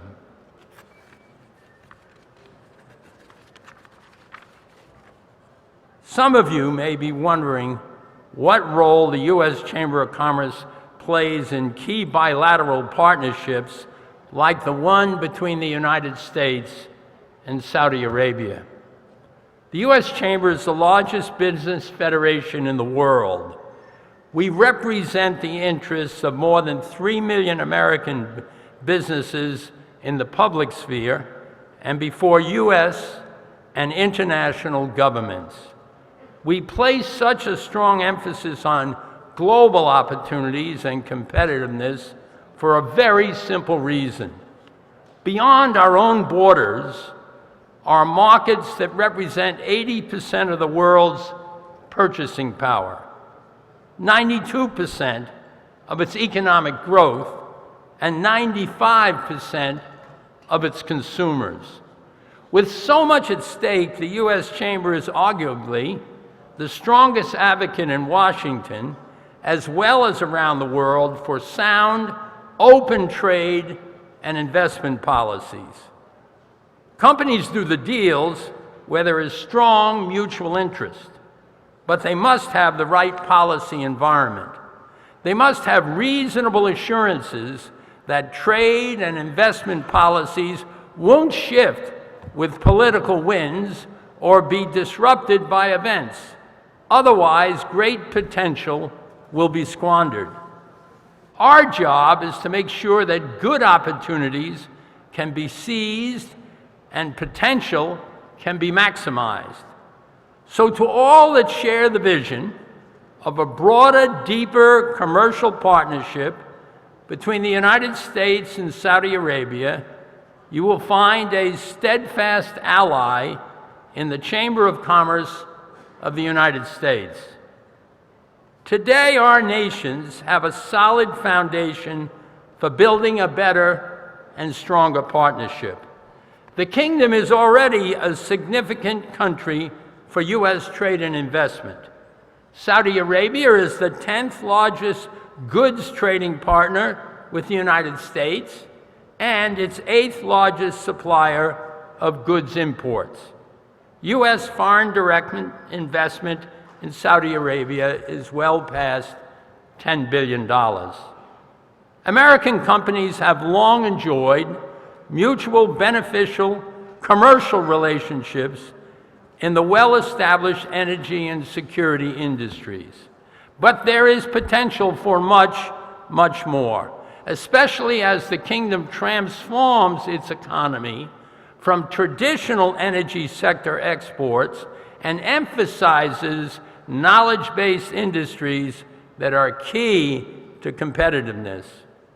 The McKinsey Global Institute reported that a productivity-led economic transition could enable Saudi Arabia to double its GDP. And 60% of this growth will be propelled by non-traditional sectors.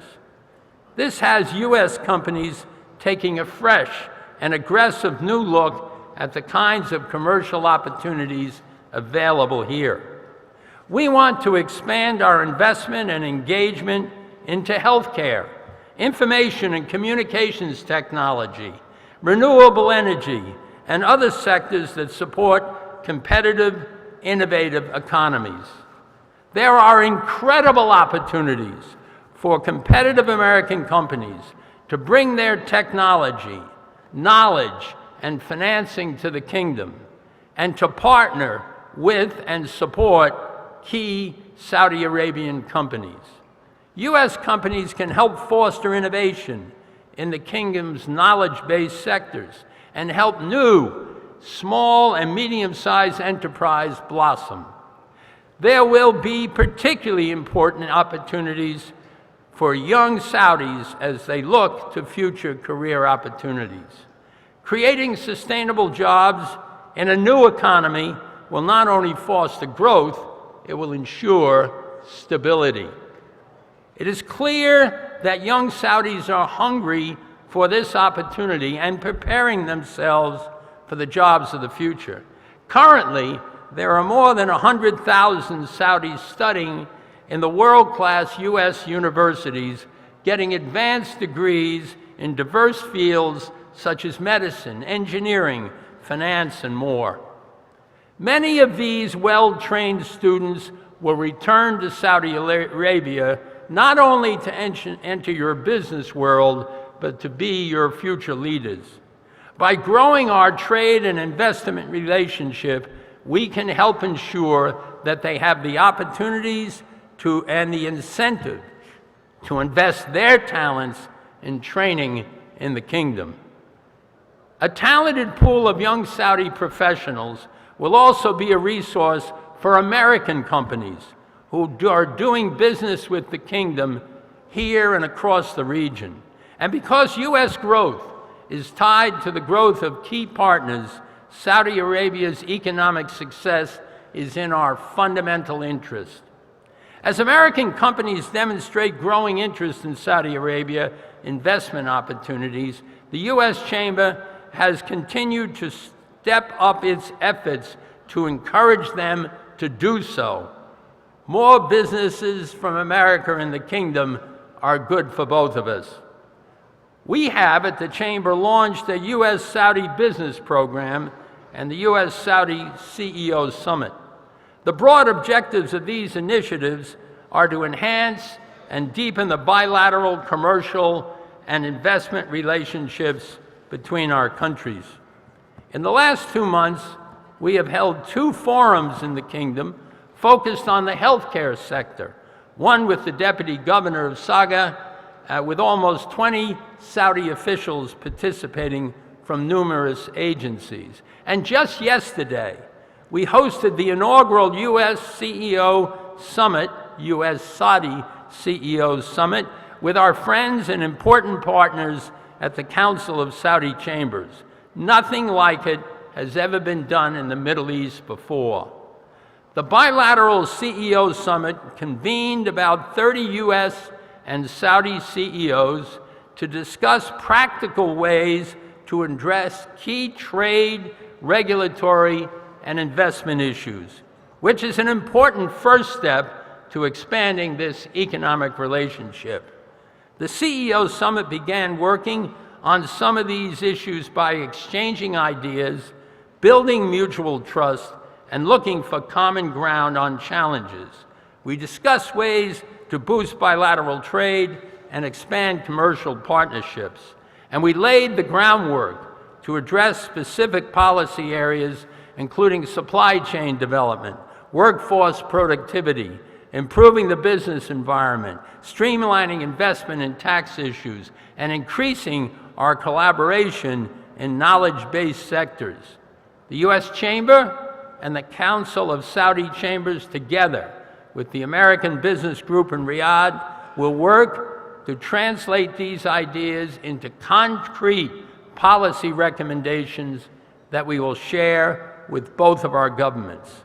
And we will continue the work of the CEO Summit between now and our next meeting in Washington later this year. We are strongly committed to these efforts because we know they can achieve results and drive progress in the bilateral relationship.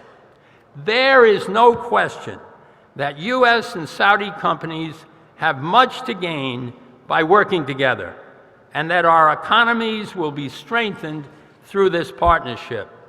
But there is a bigger picture to keep in mind.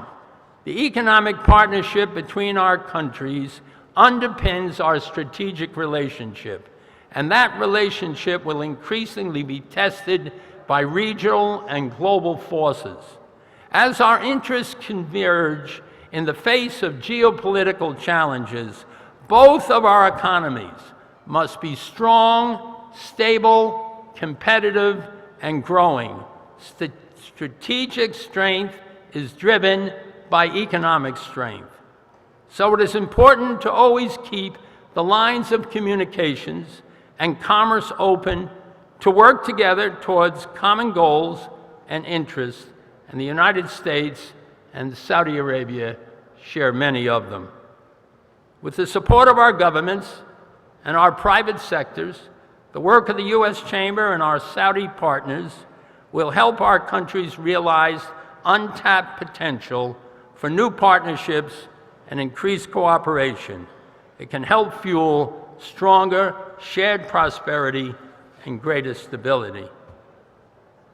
Ultimately, greater trade and investment can and will support and advance our strategic ties at a critical time for both the United States and the Kingdom. Thank you very much for my opportunity to share my views.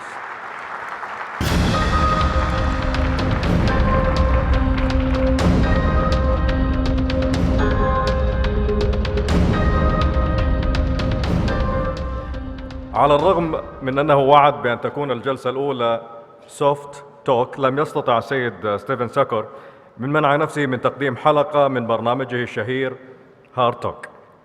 السيدة مارلين هيوسن، السيدة إندرا نوي، السيد توماس دونهيو، شكرا لكم على حضوركم للرياض، وقبل كل شيء شكرا لكم على ثقتكم في الاقتصاد السعودي. السيدات والسادة، ندعوكم لاستخدام تطبيق المنتدى GCF 2016 المتوفر على أبل ستور وبلاي ستور. استراحة قصيرة لمدة ربع ساعة فقط، سنكون بعدها مع كلمة رئيسية لشخصية أفتخر بها كمواطن سعودي، الدكتورة غادة المطيري. فإلى اللقاء.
سيداتي سادتي، البرنامج سوف يبدأ بعد قليل، بعد 5 دقائق. Ladies and gentlemen, our program will resume in 5 minutes.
سيداتي سادتي، برامجنا سوف تبدأ من جديد الآن.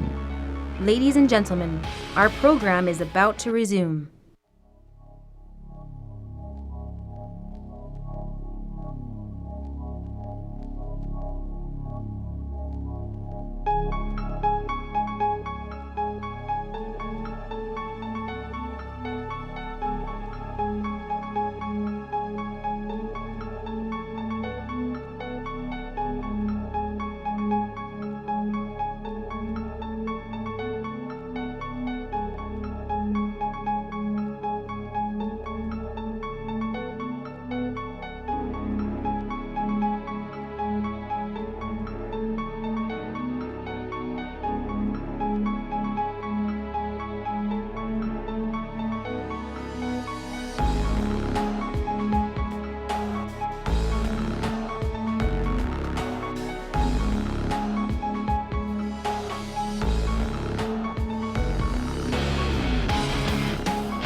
حضورنا الكريم، نرحب الآن بمدير مركز التميز في الصيدلانيات الجزئية في جامعة كاليفورنيا سان دييغو، الدكتورة غادة مطيري. Ladies and gentlemen, Director of the University of California San Diego's Center of Excellence in Nanomedicine, Dr. Ada Al-Muteri.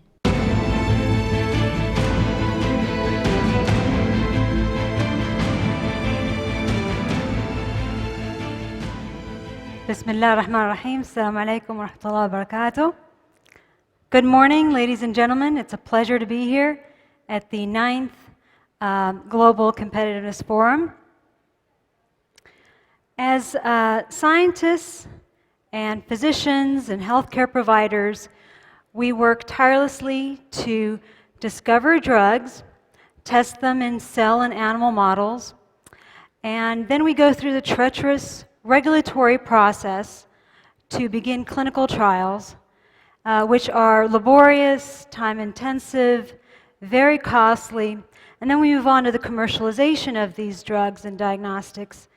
And this process costs about $1 billion in the United States, and going from bench to bedside. But what if I told you past that point, that's when the largest healthcare challenge starts? Because drugs don't work on patients who don't take them. So of every 4 patients that are described a drug by their doctor, 1 won't even fill out the prescription. Of those that fill out the prescription, half of the time, they won't take the drug and certainly won't take it on time. And as a scientist and as physicians, we know how important, and as pharmaceutical scientists, how important the right dose at the right time is for therapy. And so, this challenge costs us, in the United States, $300 billion annually in hospitalization costs. Now, I'm not surprised that patients don't take their medicines on time. I'm surprised that we expect patients to take their medicine on time. I'm an average person with average discipline in doing things, and I find it hard to exercise as much as my doctor says I have to. And my dentist is never happy or satisfied with the amount of flossing that I floss my teeth. Always wants me to floss more. And I have to pay my bills once a month. And yet, truth be told, I struggled to do that, and I was late on my bills. Until autopay, online autopay. It did miracles to my credit score. It reduced my mortgage for my home about half because my credit score went up. And so, even though it was really important for my financial health to remember to pay my bills once a month, I still struggled to do that. So, I want to do for drug delivery what autopay did for me, for my financial health. I want to go to the doctor once a year, have them inject me in my joints with my anti-arthritis drug, inject me in the eye. I have a strong likelihood for age-related macular degeneration in the eye, and have that drug depot reside for that entire year. And when my disease condition flares up, the drug is dispensed, and when the disease conditions subside, the drug release subsides. So that's the idea that I hope to convince you is worth pursuing this challenge. So in designing a system that is responsive to disease, we had our eyes on inflammation. And what you see in front of you is the cover of Time magazine almost a decade ago, highlighting to the public the role that inflammation plays in all major diseases. So it seems like all major diseases begin with mild chronic inflammation. And in looking if there are systems, drug delivery systems out there that are responsive to inflammation, we found none. And I'm a materials chemist. I'm a polymer chemist, so a plastics chemist. And we couldn't find any materials, plastics, that could then be used, engineered into drug delivery systems. These materials would be sensitive or responsive to inflammation. And it turns out it's quite challenging to develop a material that is very stable in the body for a year, yet is able to degrade rapidly and sensitively to the very weak signals of inflammation.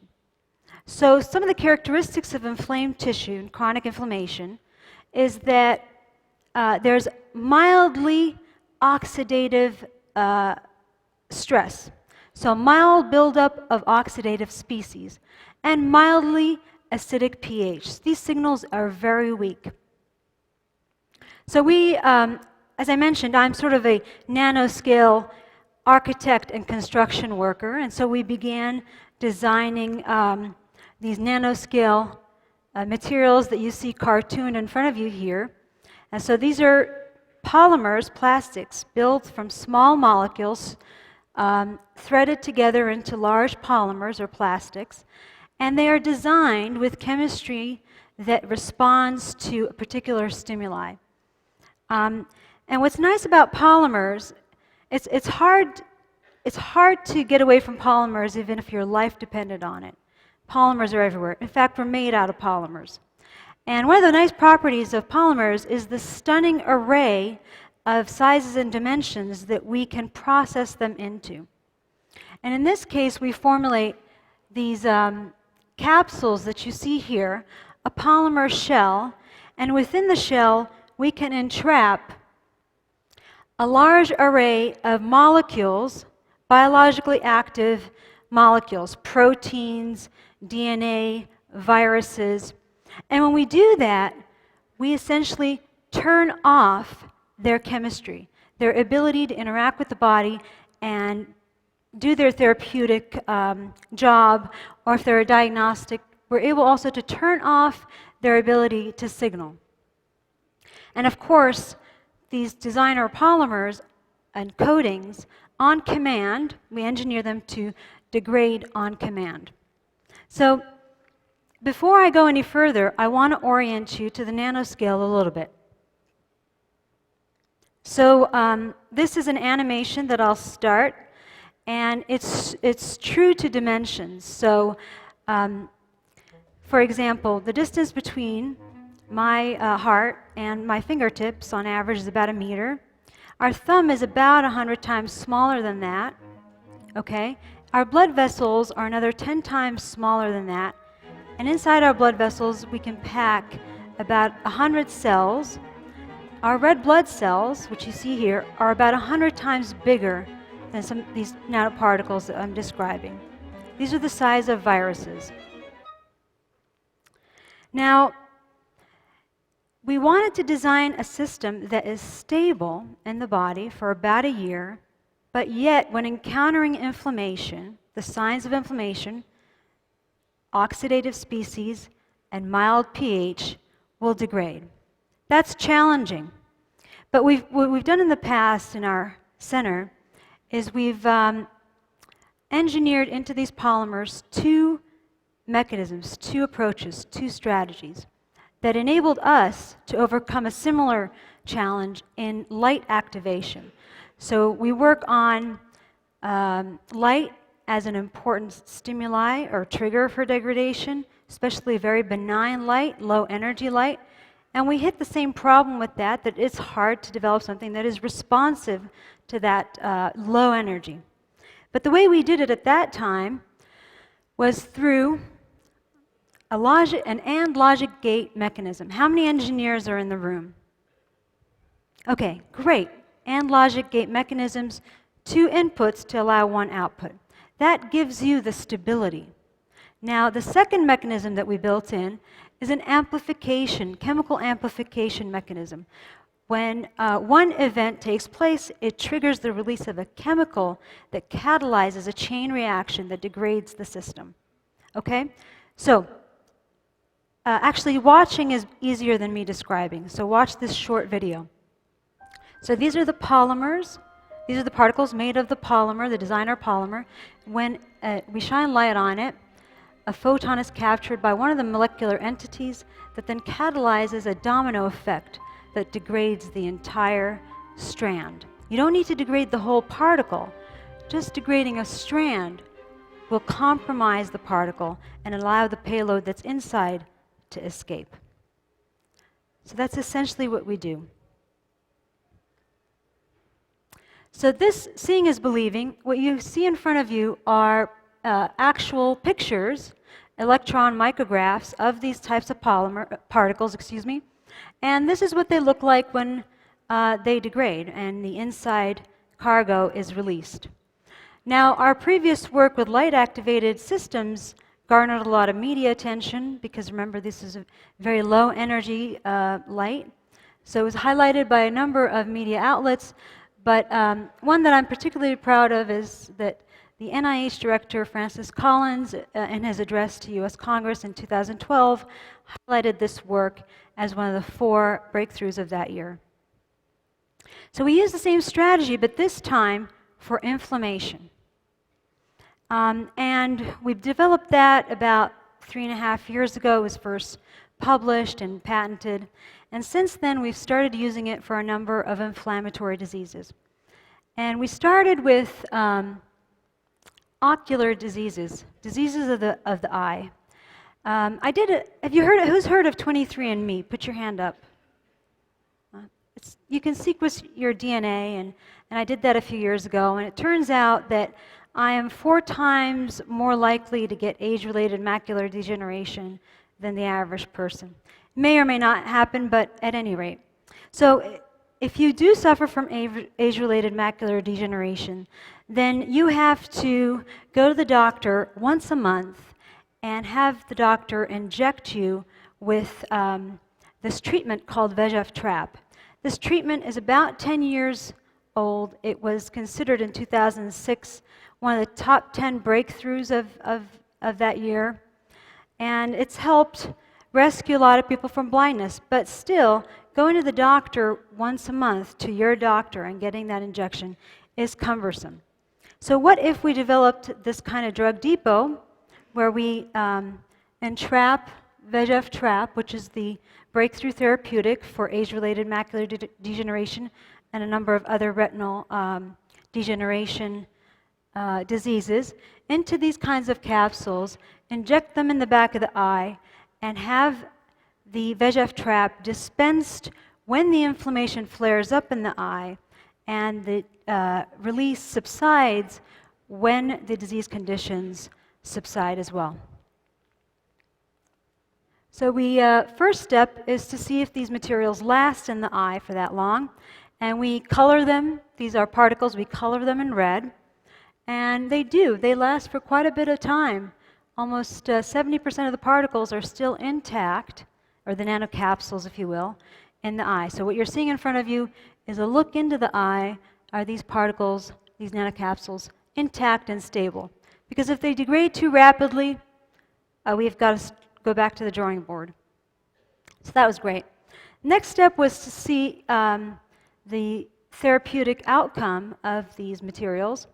And I promise you, this is most scientific of the entire talk. So what you have in front of you here is the diseased region. This doesn't show up very well, but that's okay. You've got saline in black, so that's your control. And dumb delivery, what I mean by that is polylactic glycolic acid, which is the FDA-approved polyester that is used in drug delivery. And it degrades in a constant manner. It doesn't respond to disease conditions, okay? So it has sustained release of the therapeutic. And then our smart automated delivery system that I just showed you. And what you'll see is the only one that really makes a difference in reducing the diseased region is a system that's smart and responsive to flare-ups of the disease. So this is what what you see in front of you is a flat-mounted retina, And what you're looking for is that those tortuous green blood vessels, we dye them in green so we can see them, are now more homogeneous and more regular. So this is what it looks like when you are able to cure the retina from retinal degeneration or angiogenesis. So the other thing that I really wanted to do with this system is to develop a method to detect early signs of disease. And as I just mentioned to you, inflammation, almost every day now, papers and studies come out describing the role that early inflammation has in a number of diseases. And so if you're able to detect early signs of disease, if you're able to detect inflammation, you can detect early signs of disease. So this is an animation of this animation is what we envision, our goal, and that is to develop a contrast agent for the physicians, for the radiologists to use, that could tell them that you've got chronic mild inflammation in areas, and so that is abnormal and further health management is needed. So this is a diagnostic that is injected IV into the person, can travel, these are particles that can travel throughout the body and the blood vessels, and in areas where there's a lot of inflammation, mainly macrophages producing ROS, the capsule degrades and the diagnostic is released. And when the diagnostic is released, we want it to light up and let the radiologist know that this is a sign of inflammation. Something's wrong. We need further attention. So how do we plan to do that? Well, how many of you heard of MRI? Okay, great. MRI, in about 40% of MRIs, you have to be injected with a contrast agent. What does that contrast agent do? What it does, it brightens the signal of water around the contrast agent. MRI imaging is water imaging. And when you inject the contrast agent, wherever it goes, you see a bright signal. Not because the contrast agent is lighting up, because the water around it is lighting up. So what we do in this case, in this design, and this is the first of its kind, is we encapsulate the contrast agent in these polymeric coatings that are hydrophobic and don't allow any water inside. So essentially we've silenced the contrast agent, okay? Remember, we designed these particles, this polymer coating, to degrade in mild inflammation. So what you have below here is what we call an MRI phantom, and these are the particles sitting in this well, and this is the MRI image of these particles. And you notice that the image is dim. These contrast agents are not able to brighten the signal of the water around them. They're sequestered, turned off, isolated, and trapped in these capsules. Now, when we add disease conditions to this phantom, you see it brightens up right away. Okay, so what did we want to do with this? So in cardiology, one of the grand challenges in cardiology is to be able to determine vulnerable plaque from stable plaque. When we're born, our blood vessels are smooth with no fatty deposit. But as we age, we build up fatty deposits in our blood vessels. Now, sometimes these fatty deposits are inflamed, and sometimes they're stable. And that makes a big difference. Inflamed plaque can rupture and cause a heart attack, a stroke. Stable plaque doesn't have that problem. So patients with vulnerable plaque are at very high risk of a stroke, and patients with stable plaque are not at that high risk. So how does a physician determine which patient is vulnerable and which patient is stable? As of yet, we don't have a method to do that. Clinicians don't have a method to do that. With this technology, we believe we can do this, because our particles degrade in inflamed plaque and light up, but in stable plaque, they don't degrade, and therefore they don't light up. So this is an image of these mice that we have in the lab. We feed them a high-fat diet. They undergo surgery to inflame their plaque. So we have some plaque that's inflamed, some plaque that's stable. On the left, you see one of our mice. The plaque is stable, and you don't see any signs of inflammation with the contrast agent. With vulnerable plaque, do you guys see how this area here is brighter? Put your hand up if you see what I'm talking about. Yeah, great. So that's because the contrast agent now is activated. It lights up. And that could be an indication that this patient has vulnerable plaque and is at high risk for a stroke or a heart attack. What we did next with these kinds of systems is we tested them in tumors, in arthritis, and in paw edema. So tumors are also mildly inflamed, and this is an image that I'm very proud of, because when we inject the contrast agent in the tail vein, only the tumor lights up. Now, anyone in this field knows that when you inject particles into the bloodstream, the liver does what it's supposed to do. The liver takes up the particles, right? It's a big problem. But in this case, only the tissue that's inflamed lights up. We actually take the liver as our background. In radiology, there's target to background ratios, and if you're above 5, you've got a good contrast agent, activatable contrast agent. So these are 8, 10, and 15. And that's because, and by the way, our target, what we're going against, is the liver. So this is unprecedented, and this contrast appears in about 3 hours. Tumors, arthritis. So we tail vein inject here. The particles travel everywhere. They only light up where the animal has induced arthritis. That's because activation, release only happens in those areas. The particles go to the liver. A lot of them go to the liver. Most of them go to the liver.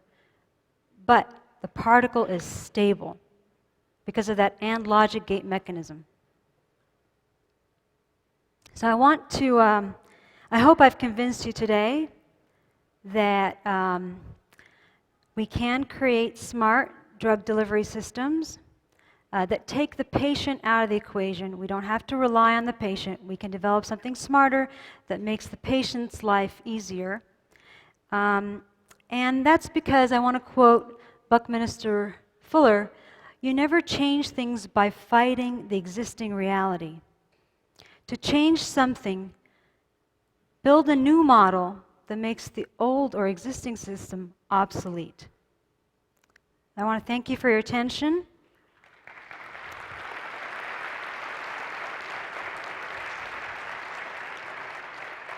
This is the work of many students and postdocs in the lab. These are the current students in the lab on the left, former students and my collaborators, and our current funding from our generous supporters. Thank you very much.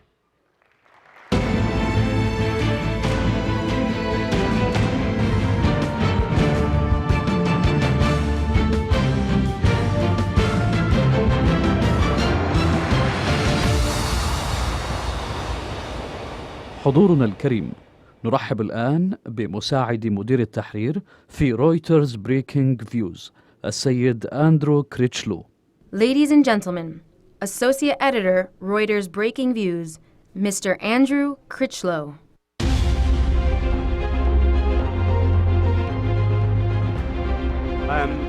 Ladies and gentlemen, Your Excellencies, thank you very much for being here today at this excellent forum. I'm delighted to have the opportunity to present this panel because I think that it really does tackle one of the most important issues, not just facing Saudi Arabia, but facing the entire region. We're here to discuss healthcare and what technologies will transform healthcare for developing countries. But of course, we all know that Saudi Arabia is no longer a developing country, and certainly the medical problems and healthcare issues that affect this region are not the ones that you would associate with the developing world. You know, they are very much first world, developed world medical conditions that are facing populations in this region. Now, since it was done, I've always been confused at why His Excellency Khalid Al-Fali, who we heard earlier, was named the Health Minister and the Chairman of Saudi Aramco. It seems very odd to have such an accomplished and experienced oil man at the head of your most important oil medical institution as the head of the health ministry here. But then when I looked into some of the problems that face healthcare in Saudi Arabia and the money involved, I kind of realized why. Diabetes is a huge issue, not just in Saudi Arabia, but across the entire region. And based on some WHO figures that I dug out, at least 19% of the Saudi population, you know, are at risk of diabetes. Now, if you break that down into money terms, based on an average cost of $3,800 per person per year to treat a diabetic in the kingdom, that works out at a total spend of $18.7 billion a year. Now, let's put that in oil terms. For Saudi Aramco to produce enough oil to pay for that, that's at current market prices of $30 a barrel, 623 million barrels of oil, which is 62 days of Saudi's current oil supply. So I think that puts the problems facing healthcare in this region really into sharp focus. I'd like to introduce my panel. We've got some real experts and authorities, not just in global healthcare here, but also on the healthcare issues facing Saudi Arabia. First, I'd like to go to Dr. Basma Al-Buhairan, Managing Director of Healthcare and Life Sciences at Sagia. Then Mr. Suresh Kumar, Executive Vice President of External Affairs at Sanofi, one of the top 3 pharma companies in the world. Jonathan Fleming, at the end there, for President and Treasurer of Network for Excellence in Healthcare Innovation, which is a US-based think tank. And finally, Mr. Stephen Thompson, Senior Vice President, Chief Business Development Officer at Brigham and Women's Healthcare, which is an affiliate of Harvard, one of the most esteemed medical institutions in the world. First, Dr. Basma, I mean, if you could just set the scene in terms of Saudi Arabia and the challenges, but also what you're hoping to achieve at Sagia in terms of addressing these challenges. Thank you. Bismillah ar-Rahman ar-Rahim. Good morning, everyone. So I think I'd like to start by first talking about some of the progress that Saudi Arabia has made within the healthcare system in recent years. So Saudi Arabia has made significant strides and advances in improving the healthcare of its citizens over the past 2 decades. So at a macro level, if we think about life expectancy has increased from 42 years of age from 1950 to 76 years of age in 2014. Infant mortality rate has declined from 52 deaths per 1,000 in 1990 to 17 deaths per 1,000 today. Our healthcare expenditure is around 5% of our GDP, which is amongst the highest within the region. Over the past 7 years, we have more than 9 million people who have become insured. The country has also seen increased access to healthcare healthcare professionals. So for instance, if we just look at the rate of physicians from 1990 to 2014 went from 1.5 physicians per 1,000 to 2.2 physicians per 1,000. So while we are by no means best in class, especially when we are benchmarked against the developed economies in the West, we are actually heading in the right direction. So yes, there has been cuts in healthcare expenditure. It has been reduced to 35% this year. However, I am very optimistic that the reduced healthcare expenditure will open up and provide opportunities for the private sector, because we do have challenges, and these challenges, I believe, are opportunities. So one of our challenges is we are a large population, a population of about 30 million, which has been growing quite significantly, although population growth rate has reduced in recent years. If we talk about non-communicable diseases, NCDs, diseases of affluence, which they're also known as, we are not the only country that's afflicted with NCDs. This is a very unique, this is a global problem that many countries are also facing. If we take diabetes as an example, and you started to talk about diabetes in your opening statement, we have a population of more than 6.9 million who are diabetic. That's a prevalence of about 24%, which is quite high. If we talk about obesity, 1 out of every 3 adults and 1 out of every 8 children are obese. If we talk about cardiovascular diseases, we are the second highest prevalence for cardiovascular disease at about 26.1%. We also have a population that will be aging.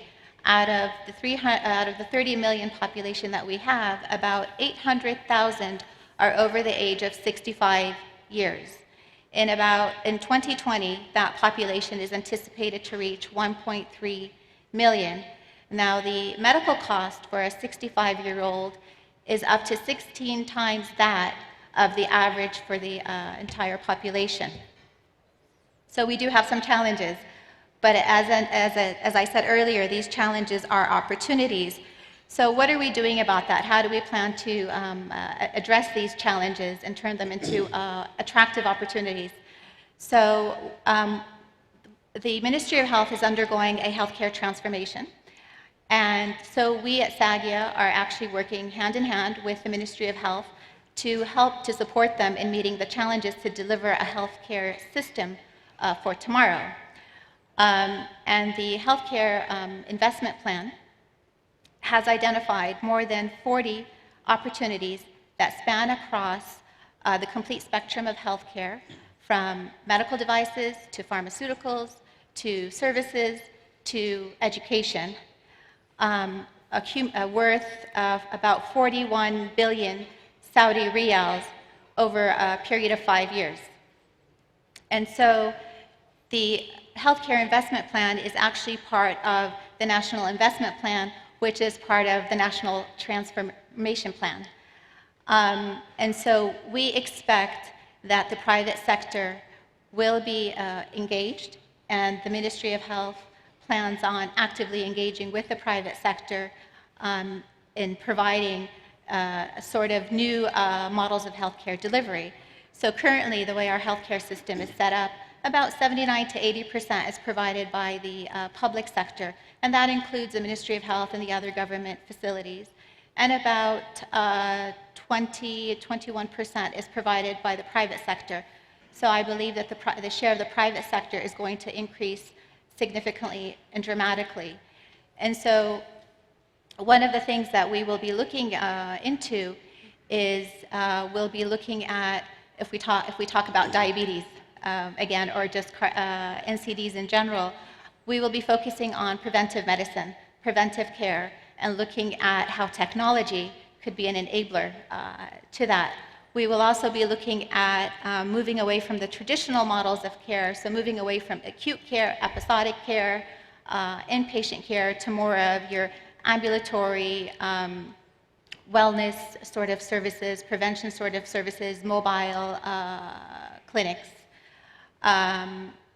So that's what we're going to be really looking at. And the aim of the healthcare investment plan, it's really to accelerate the development of the healthcare sector, as well as increase the capacity of the existing healthcare system, and to also look at innovative models for delivering healthcare. So it seems very much a case in Saudi Arabia, and I'm sure this is the case elsewhere in the region, but having to do more with less, and having to deal with these very much first world medical problems like diabetes. I mean, if I could go to you, Jonathan. I mean, from the American experience of dealing with some of these issues in a healthcare environment, obviously innovation and technology is playing a dramatic role in changing how we approach treating some of these conditions. But what have you learned in the US that is maybe applicable here in Saudi Arabia? I think the thing that we've learned in the United States, particularly with the care of patients with diabetes, is that technology by itself is not the answer. That you're really dealing with very complex human behaviors, and that you need to have a healthcare system that goes into the community, that goes into the home, and works with the family, works with the community to implement better healthcare behavior and to interact with the healthcare system in a more positive way. So a phone app by itself is not going to solve your problem of diabetes. A healthcare worker who goes into a community who has access to information or who can communicate information about a patient to the system using technology is a good use of technology. But technology by itself, a new drug, a new app, a new test, is not going to solve this problem. You really have to get down to the fundamental behavior of these patients. Diabetes is principally a disease which is caused by behavior. And if you can change the behavior, you can treat the disease much more effectively than if you were to use a drug or a piece of technology to do so. If you're showing up in a hospital with type 2 diabetes, or if you have to go onto the medications, you've already progressed to the point where you're going to be costing a lot of money to the healthcare system, and your health is already at risk. A good healthcare system will try to prevent that. I think that so many of these, as you just discussed, we can see so many of these kind of first world illnesses like obesity coming. We can, we have technology that will tell you you've got high cholesterol, you've got high blood sugar. I mean, I guess my question to you, Stephen, is why are we ignoring it, and why are people here in Saudi Arabia ignoring it, perhaps? Why are we ignoring it? Yes. Yeah, well, I don't think we're ignoring it. I think what we're doing is trying to figure out how to use technology to improve the outcomes. I agree with the shortcomings of technology as it's currently used, but recently I was with an executive of Qualcomm who indicated that more people have access to the mobile network than have access to the electric grid, to clean water, or even own a toothbrush globally. So that just speaks to the strength and the opportunity that mobile health can have. And one of the things that we have to combat is a healthcare system largely that is very asymmetric with respect to knowledge and information. We need to get more information, more knowledge into the hands of patients and their families in order to make an impact. I think that speaking to diabetes specifically, it is a disease of behaviors, and as we know, and just to reiterate, that it's hard to imagine how much a phone can change behavior, but I think that coupled with health system design, technology can and will make a difference. Suresh, if I can come to you, I mean, from your perspective, what technologies really are making a difference, in practical terms, and what technologies specifically, can work in the Saudi context? There's several ways to look at it. I'm not going to bore you with more facts, but some facts are necessary. The facts are compelling. The progress is palpable in Saudi and elsewhere. But our entire healthcare system the world over was really designed for acute care. And yet, in the last 15 minutes, we've spoken to diabetes. 57 million people die every year. Of those, 38 million, a full 68%, die of non-communicable disease. 1.5 million of those are diabetics. Between now and 2030, those will move from 1.5 million deaths for diabetes alone to 2.5 million. But diabetes has significant amount of comorbidities. Cardiovascular disease, hypertension, renal disease, amputation, blindness. If you add all those, it's a significant portion of deaths. In the Saudi context, 31 million people, 23%, 23 to 24% have diabetes. Unfortunately, acute care epidemics get headlines, but it's non-communicable disease and diabetes which break the bank. The solution is not 103,000 apps on a telephone. That's the number of apps related to healthcare, which is available today on a mobile basis. The solution is integrated care. Integrated care where the data captured by any form where data is collected speaks to each other. So let me give you an example with diabetes since we've gone there. Clinical tests. Clinical tests which are done have a range of data. People go and buy products, including drugs, at a pharmacy. That captures data. Claims data is available with the payers. Behavioral data can be captured if it's clean and scrubbed data on a telephone. And unless all these data capture comes together in an interoperable manner, technology is not a solution.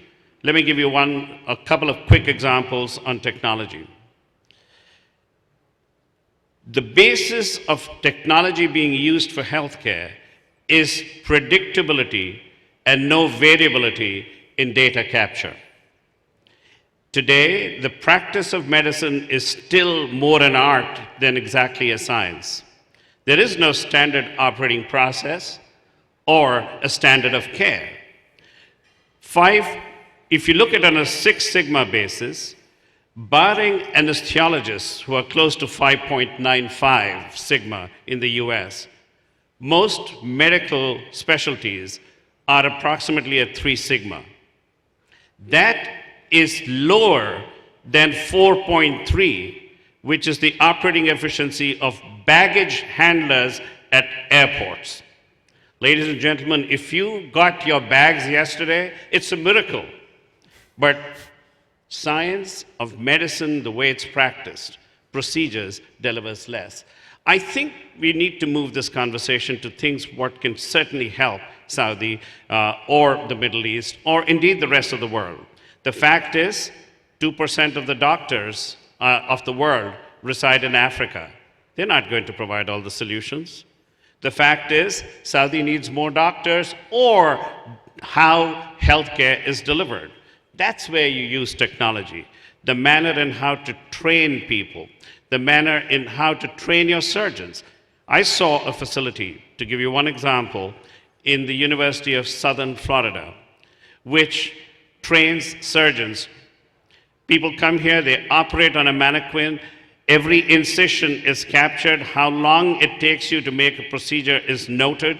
How you call for medicines and interlinked is captured. And all that is in real time or longitudinally conveyed to the doctors. As Saudi puts its own infrastructure together and the competencies of its people, it is using such technologies at scale, which is going to be critical, as is going to be telemedicine, to deliver healthcare where patients reside. You heard one of the earlier speakers speak about ambulatory care. If you expect patients to come to hospitals, that's not going to lead to compliance.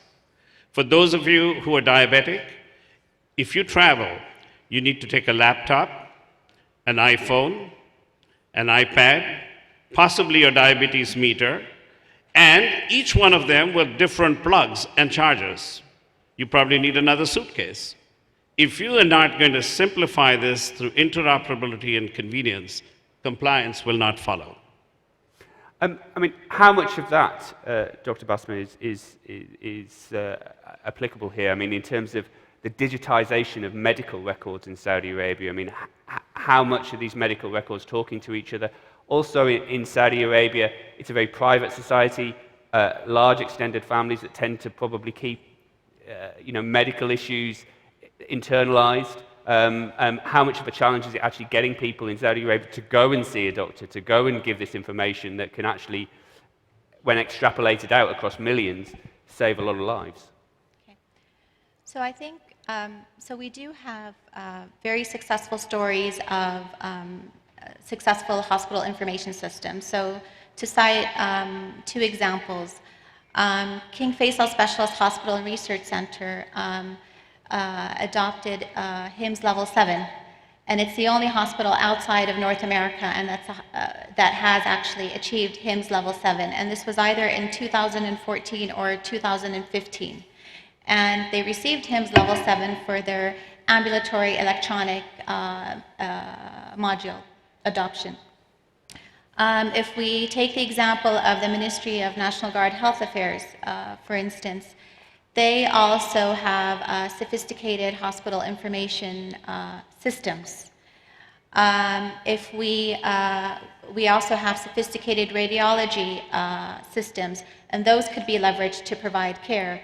I agree with what was earlier said. It's not just a matter of technology. Technology is an enabler, and you need to be very smart about the investments that you make in technology. Yes, we hear about apps, we hear about wearables, Fitbits, remote monitoring devices, you name it, it's out there. It's just how the movement has moved in technology quite fast, and it's being adopted now into healthcare. But we need to be very smart about where we make our investments. So I believe it's a combination of the model of care. We need to look at providing care to the patient, improving the patient experience. It should be about the patient, and it shouldn't be about the healthcare providers. And I think we spend too much time as healthcare providers thinking about what's good for me as a physician or as an allied healthcare worker, and we forget about that poor, suffering patient. So it's a combination of technology and the patient. If we think about people who live in remote areas in this country, we do have access challenges to healthcare. We have challenges associated with equity as well to healthcare. And so people who live in remote areas, and the way the culture is in this country, it's not the patient who travels by him or herself. The patient will come with family members. So just imagine, a group of family members having to travel from Hayel, for instance, in the north, to Riyadh. So if you think about the cost that you're burdening on the system, not just in terms of financial costs, but more importantly, the psychosocial cost that that patient has to bear along with the entire family, and then they come to Riyadh, they have their medical appointment, receive medical treatment, so they might spend here, a couple days, and then they might have to go back, and then they need to come back for further follow-ups. So things like that can be eliminated or alleviated as much as possible by using telemedicine, for instance, or even using telehealth. So it's a combination, I think, of looking at both sides of the equation and trying to balance things out.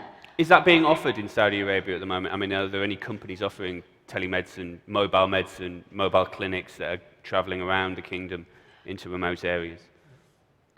So we have some, as far as I'm aware, I haven't come across any mobile clinics going to remote areas.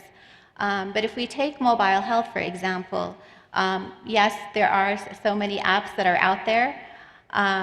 But if we think about mobile penetration in this country, we enjoy ranking at number 9. And so we have a very huge penetration, 170%. So mobile health is I don't think will be a very difficult thing to implement. And already right now, there are certain hospitals where you can actually book your appointments online, you can cancel your appointments, you can prescribe medication, ask for refills. So there is digitization, and we are I think we're lucky in a sense that although we've entered the digital era quite late, not as early as Western countries, but we don't have the legacy systems that we would need to deal with, where you would need to migrate, and that would cost an enormous amount of money, and you would need to rebuild all your infrastructure. You asked me earlier if do we have a unified medical record system? Is the medical record is it connected for patients? No, we don't. However, about 2 weeks ago, His Excellency the Minister of Health announced a significant agreement with a technology provider that will be responsible for delivering the National eHealth Platform program, and they will create the infrastructure. So once that's ready, we will be improving quality and efficiency of services, and information will be electronically exchanged in an efficient and in an effective manner. I mean, can you quantify that at all, Stephen, in terms of what difference that actually makes to healthcare, in terms of this will reduce your budget by 5% or it will extend life expectancies by 5%? So to respond to that last point, or use that as an example, I think that going back to what drives the minister's plan to create an integrated system, currently even the best installations of electronic medical records are largely institution-based rather than individually oriented beyond that. So there's a huge economic benefit to have these huge databases that sit behind electronic medical records to be able to connect to each other for my specific information. Because without that, the cost mounts very rapidly. Tests are repeated, diagnoses are often inconclusive. I think it leads to a tremendous amount of waste. So having the most current information available at the time of whatever encounter is occurring, whether it's with a community health worker, an ambulatory or day facility, or even an acute care, having that information will drastically reduce the amount of waste and excessive testing and other things that contribute to costs. Some people in the West advocate that there should be blanket DNA profiling to give medical professionals a heads up that there are conditions like diabetes that people should be aware of. Now, you're quite skeptical about this, Jonathan. Why? Well, again, the whole idea behind a DNA test is that with this information, you will change your behavior. And what we've already talked about for most of this panel is just how difficult it is for patients to truly change their behavior. And what we have really discovered in the United States, my think tank is doing a project in diabetes right now, in part sponsored by Suresh's from Sanofi. And what we've discovered is that even if you have wired up all of the patients, and you've wired up all of the hospitals, and you've wired up the doctors, that's not actually what makes the difference. And that the project is actually revealing that unless there's an individual, which is not a piece of technology, it's actually a human being, and that coordinates the care of the patient and really works with the patient in their family or in their community and takes this information from the various doctors. Remember that a patient with diabetes is almost certainly going to be seeing an endocrinologist. Because of the comorbidities that Stephen mentioned, they're probably going to be seeing a cardiologist. They have a primary care physician. They have lab tests that they have to undergo. They may be undergoing eye tests because of the damage to the eyes that they're receiving. So in all of these places in the healthcare system are likely to write a script for a pill. So a patient with diabetes might be testing themselves daily, injecting insulin, but also taking a number of pills. And it turns out that to get the benefits of technology, somebody has to coordinate this care. And that somebody is a person. And it doesn't have to be a doctor. It can be a community health worker. It can be a member of the family. But almost certainly is probably going to be a member of the healthcare system. So we're actually advocating in the United States that the healthcare system actually have a reimbursement payment for a person who's going to be known as the healthcare coach, which we think is actually going to be the key intervention that drives the improvement, at least, of the cost and the outcomes of patients with diabetes in the United States. I'd like to kind of throw it open to the floor here with a vote. If you had the opportunity to take a DNA test, and that DNA test told you that you were susceptible to certain medical conditions like diabetes, would you change your behavior as a consequence of that? If we can have a show of hands for yes. What if we told you you had to cut down your sugar intake by 50%? So that's quite startling. You know, Which that's is not still even a- half the room. still a- That's not even half the room would actually change their behaviour as a consequence of a DNA test. Now, I think full disclosure on this question. I actually had a DNA test a couple of years ago, and I didn't look at it for this very same reason. I didn't want to know what the answers were, and then at the beginning of last year, I did take a look at this DNA test, and it said you've got a higher chance that I'll develop diabetes. So I was about 100 kilograms in weight then. I had a cholesterol about 6.2. Now I weigh 85 kilograms. I'm much healthier. And, you know, I think I've got a fair chance of seeing my son get past the age of 35. He's 11 now. So that's really interesting. And it seems to me from that your battle, Dr. Basma, is actually about getting people to change behaviors. How do you do that? How can you invest to get people to change behaviors? If I could comment, last week in Davos, we had the same conversation. A sugar tax was imposed in Mexico. They tested 1 full year before and 1 full year after. As a consequence of that, 23% of food manufacturers had cut down using ingredients because of the taxation. Second, a full quarter of the people started consuming fewer sugar. And the same thing is replicable. It is also done in Hungary. So behaviors can be modified, but what exactly are the cues are very local and they need to be thought through. But I do want to pick up on something which you heard. I think we are sitting at tremendously exciting times in the world of science. Phenomenal. Last year alone, the FDA approved 45 new drugs, the highest since 1990. That's huge. And that's all because of DNA therapy, gene therapy, etc. This is not entirely new. We're just learning more. In the 1960s, we understood DNA. That led to the first industrial batch production of insulin, which is standard of care for the treatment of diabetes. In the 2000s, we understood DNA sequencing, which allowed us to manufacture and produce targeted medicine. And today, we know to read, edit, and modify genes. Now, the scary thought is, we know science can go and pick out that gene which has a disease, take it out, put something back so that it could lead to a cure. Now, there are other issues with technology. Should this data information be accessible to everyone? If I have my blood type in an EMR, could you go and change my blood type in my record? Those are cybersecurity related issues which we need to comprehend. But it's happening. And again, on technology, let me share, I represent, very fortunately, a company which is huge in diabetic care. We've announced a tie-up with Google. And the Google tie-up is a simple one. Think about the life of a diabetic if you were one.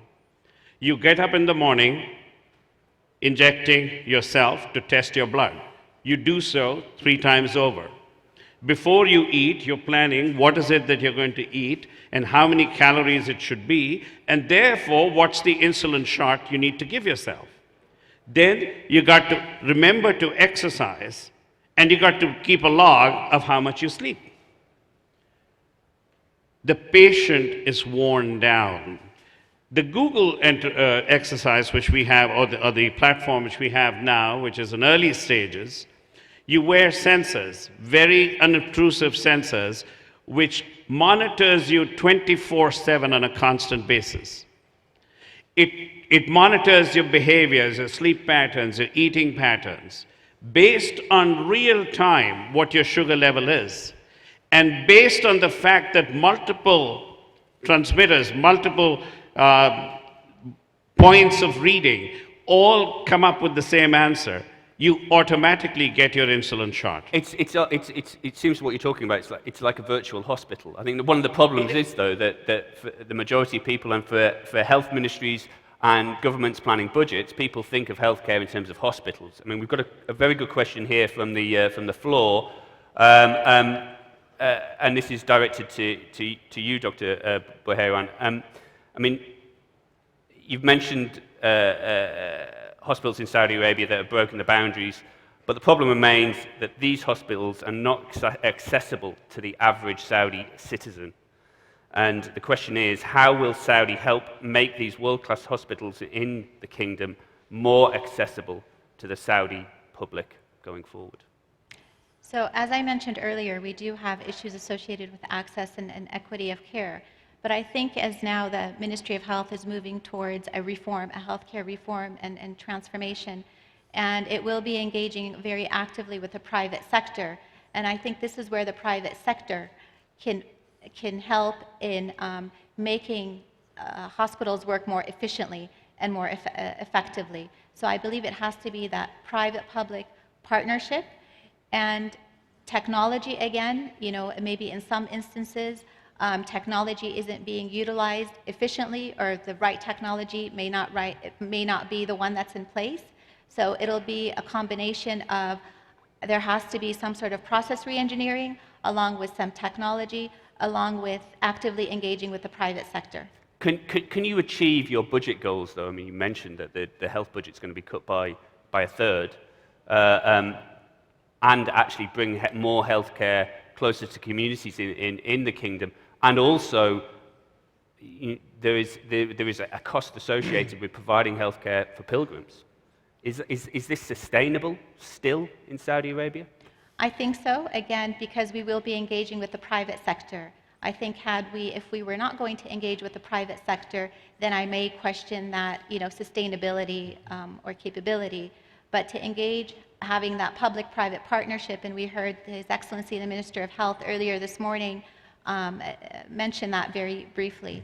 So I believe if we bring patient care closer to the patient, and we focus on preventive care, focus on the wellness aspect, the primary health care, we need to redevelop our existing primary health care system. Costs of health care will go enormously down. We already know right now that the cost of a diabetic is enormously high, and that is not sustainable. So we need to fix the downstream issues now in order to prevent things from increasing and moving more upstream. And if we look at our population of 30 million, about 47% is under the age of 25. And type 2 diabetes is very high in this country. So we need to make sure that we have a very healthy population, a healthy nation for tomorrow. Jonathan, if I can just come to you we have another question here from the floor, that how do you get people to invest in changing behaviors? Now, of course, one of the criticisms of the pharma industry is that it actually doesn't want to change behaviors because, you know, it makes money out of... No. Look, this is something you got to nip in the bud. We are trying to work ourselves out of a job because the common enemy of anyone in this room is disease. Disease knows no barriers. You posed a question, how will the cost come down? In the Veterans Administration in the United States, using 325,000 televisits, not doctor visits, televisits, psychiatric admissions came down 24% in 2014. That's a fact. If you're talking about changing behaviors, everything we're talking about is modifying behaviors. Exercise, nutrition, sleep. This actually helps you control. Jonathan, in practical terms, though, in the US, do you see Big Pharma investing enough to change people's behaviors? I don't want to take on Big Pharma with Suresh in the room, but there are several ways that you can really change behaviors that are really interesting. So one of the interesting combination of behavioral psychology and technology is the ability to use gaming technology. So one way to get people to change their behavior or to take their pills is to create incentive schemes, typically around a game or a lottery or some interactive involvement with the patient where they are rewarded if in fact they behave differently. And there are a variety of examples of gaming technology starting to be used in this respect. But maybe the most important innovation was briefly mentioned. I just want to come back to it. One of the most famous hospital systems in the United States, certainly one of the biggest ones, and one that covers a population that's about equivalent to the entire Kingdom of Saudi Arabia, is the Kaiser Health System. And I recently attended a talk where they are tearing down their hospital buildings. They are bringing them down, and they are replacing them with clinics that are small, modular, easy to build, inexpensive to build, much more numerous, and out into the community. Because the way that you're going to change behavior is when someone comes and checks on you every week, and you want to sort of do your homework or do what you promised you would do for the visit of that person. And do you think that Saudi Arabia needs to do that? I absolutely think everybody needs to do that. That's not a Saudi problem. If I could just go to the floor, I think we have a question from the audience. Do we at all? Yes. If I could just go to the lady over here, please. Hi, my name is Tuba Tarekli. I'm the co-founder and CEO of Kutufa Riyadh, the Entrepreneurship Foundation. I have actually a question that is threefold. Number one, I think as a TED Medder and a chief of strategy that was first in healthcare in Saudi Arabia, I always saw reactive policies rather than proactive ones. We really do need to capture, and this is my question, how do you recommend we capture an early offset of education into dietary habits and healthcare habits from the school age? And cooperation between Ministry of Health and Ministry of Education is very needed. Today, our school cafeterias that serve all the way to postgraduate level in universities included, from K to postgraduate, do not serve a single healthy meal to our kids. We have to monitor what our kids eat instead of speaking about diabetes reaching 28%. We really need to take action now and today. I want to find out if we're doing anything about it. Second thing is on primary health care centers. I think we also need community health care centers, knowing Kaiser healthcare system very well and the reactions they've taken over the past 10 years. We have very highly educated patient population in Saudi Arabia. They're unable to reach proper treatment due to community health centers lack in all across the kingdom. If there's a plan to spread such centers, we want to find out about it. And the third point is on technology. Yes, you know, as a community that enjoys cloud-based healthcare systems in US, and I was one of the first people that did the 23andMe screening as well, I can tell you that in Saudi, many young entrepreneurs are very ready to do technologies in healthcare, including telemedicine. We had absolutely 5 applications to our accelerator in healthcare. Healthcare startups are costly. There isn't a single VC focused on healthcare startups. We don't have healthcare accelerators. And when we do go to the multinationals that earn billions in medicine and other products from Saudi Arabia as a base economy, they don't invest back in Saudi. We went to them for sponsorships, for any direct support for such startups. We didn't get any. So your actual recommendations as how can we get the multinationals making so much money out of Saudi Arabia contribute back into a system to develop the technologies based here in the base economies, through educating patients for their startups that they themselves can drive. Thank you. Some very good questions there. I guess it's put you on the spot there, Dr. Basma. I mean, the first one, education at primary level above in terms of just making healthy choices. You know, how much is done? How is the education ministry in Saudi Arabia talking to the health ministry on these issues? What more can be done? What are the goals? The primary community healthcare centres, I think we already addressed that, but it'd be good to get some figures on that. Where do you want to go? How many do you want to open? What's possible? And I think the final point is an excellent one, the final question. You know, is there a 23andMe indigenous to Saudi Arabia? Are there Saudi scientists out there, Saudi doctors, who are doing this kind of innovative medicine? So the answer to the first question, the school health program right now is under the Ministry of Health. It was recently moved over to the Ministry of Health several months ago, if I'm not mistaken. What is the Ministry of Health doing about that? I have no information, but I presume that they will be looking into that and making sure that the food that's provided at schools, the right sort of food, the right sort of nutrients, and that that students do get educated on healthy eating. With regards to the second question about community centers, I don't have figures for you to share with you how many community centers would be built and where. We haven't gotten into those discussions, but what I can tell you is, as part of the healthcare transformation plan, we are looking at introducing different models of care. With regards to the last question about the multinationals investing, so part of my role at SAGIA is to expand the development of the healthcare sector. So I have started to actually communicate with these multinationals, including Sanofi, to get them to invest into the value chains that will make a difference for us and where we will see value. And one of the Because on that point, countries like Australia, for example, has done particularly well in getting large pharmaceutical companies to open up R&D and to develop medicines actually in Australia. That's not happening in Saudi Arabia. So just to be very clear, there's a significant amount of investments. Let me line them somewhat. With the Ministry of Health, because of the issue of diabetes, Sanofi sponsors epidemiological clinical studies specifically to Saudi population in Saudi Arabia.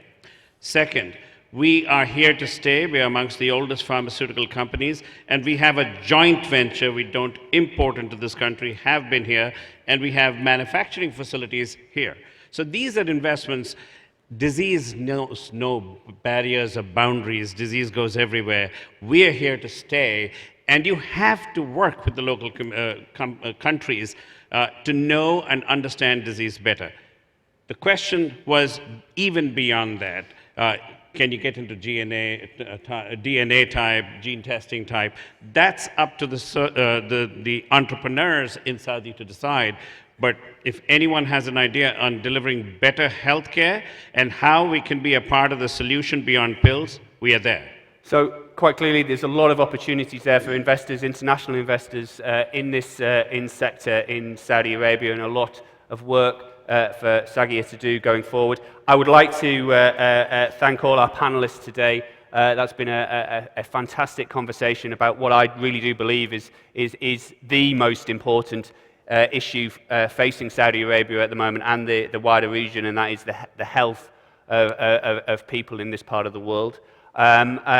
Just before we break for the next breakout sessions, just a little bit of housekeeping for everyone. We'll now move to the Invest Saudi exhibition area, where we've got 3 workshops.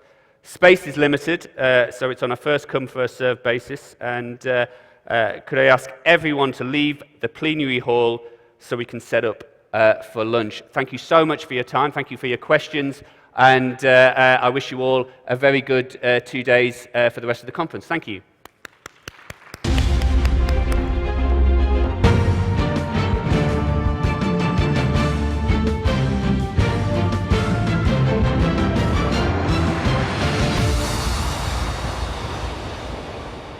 حضورنا الكريم، هنا تنتهي فقرات برامجنا الصباحية.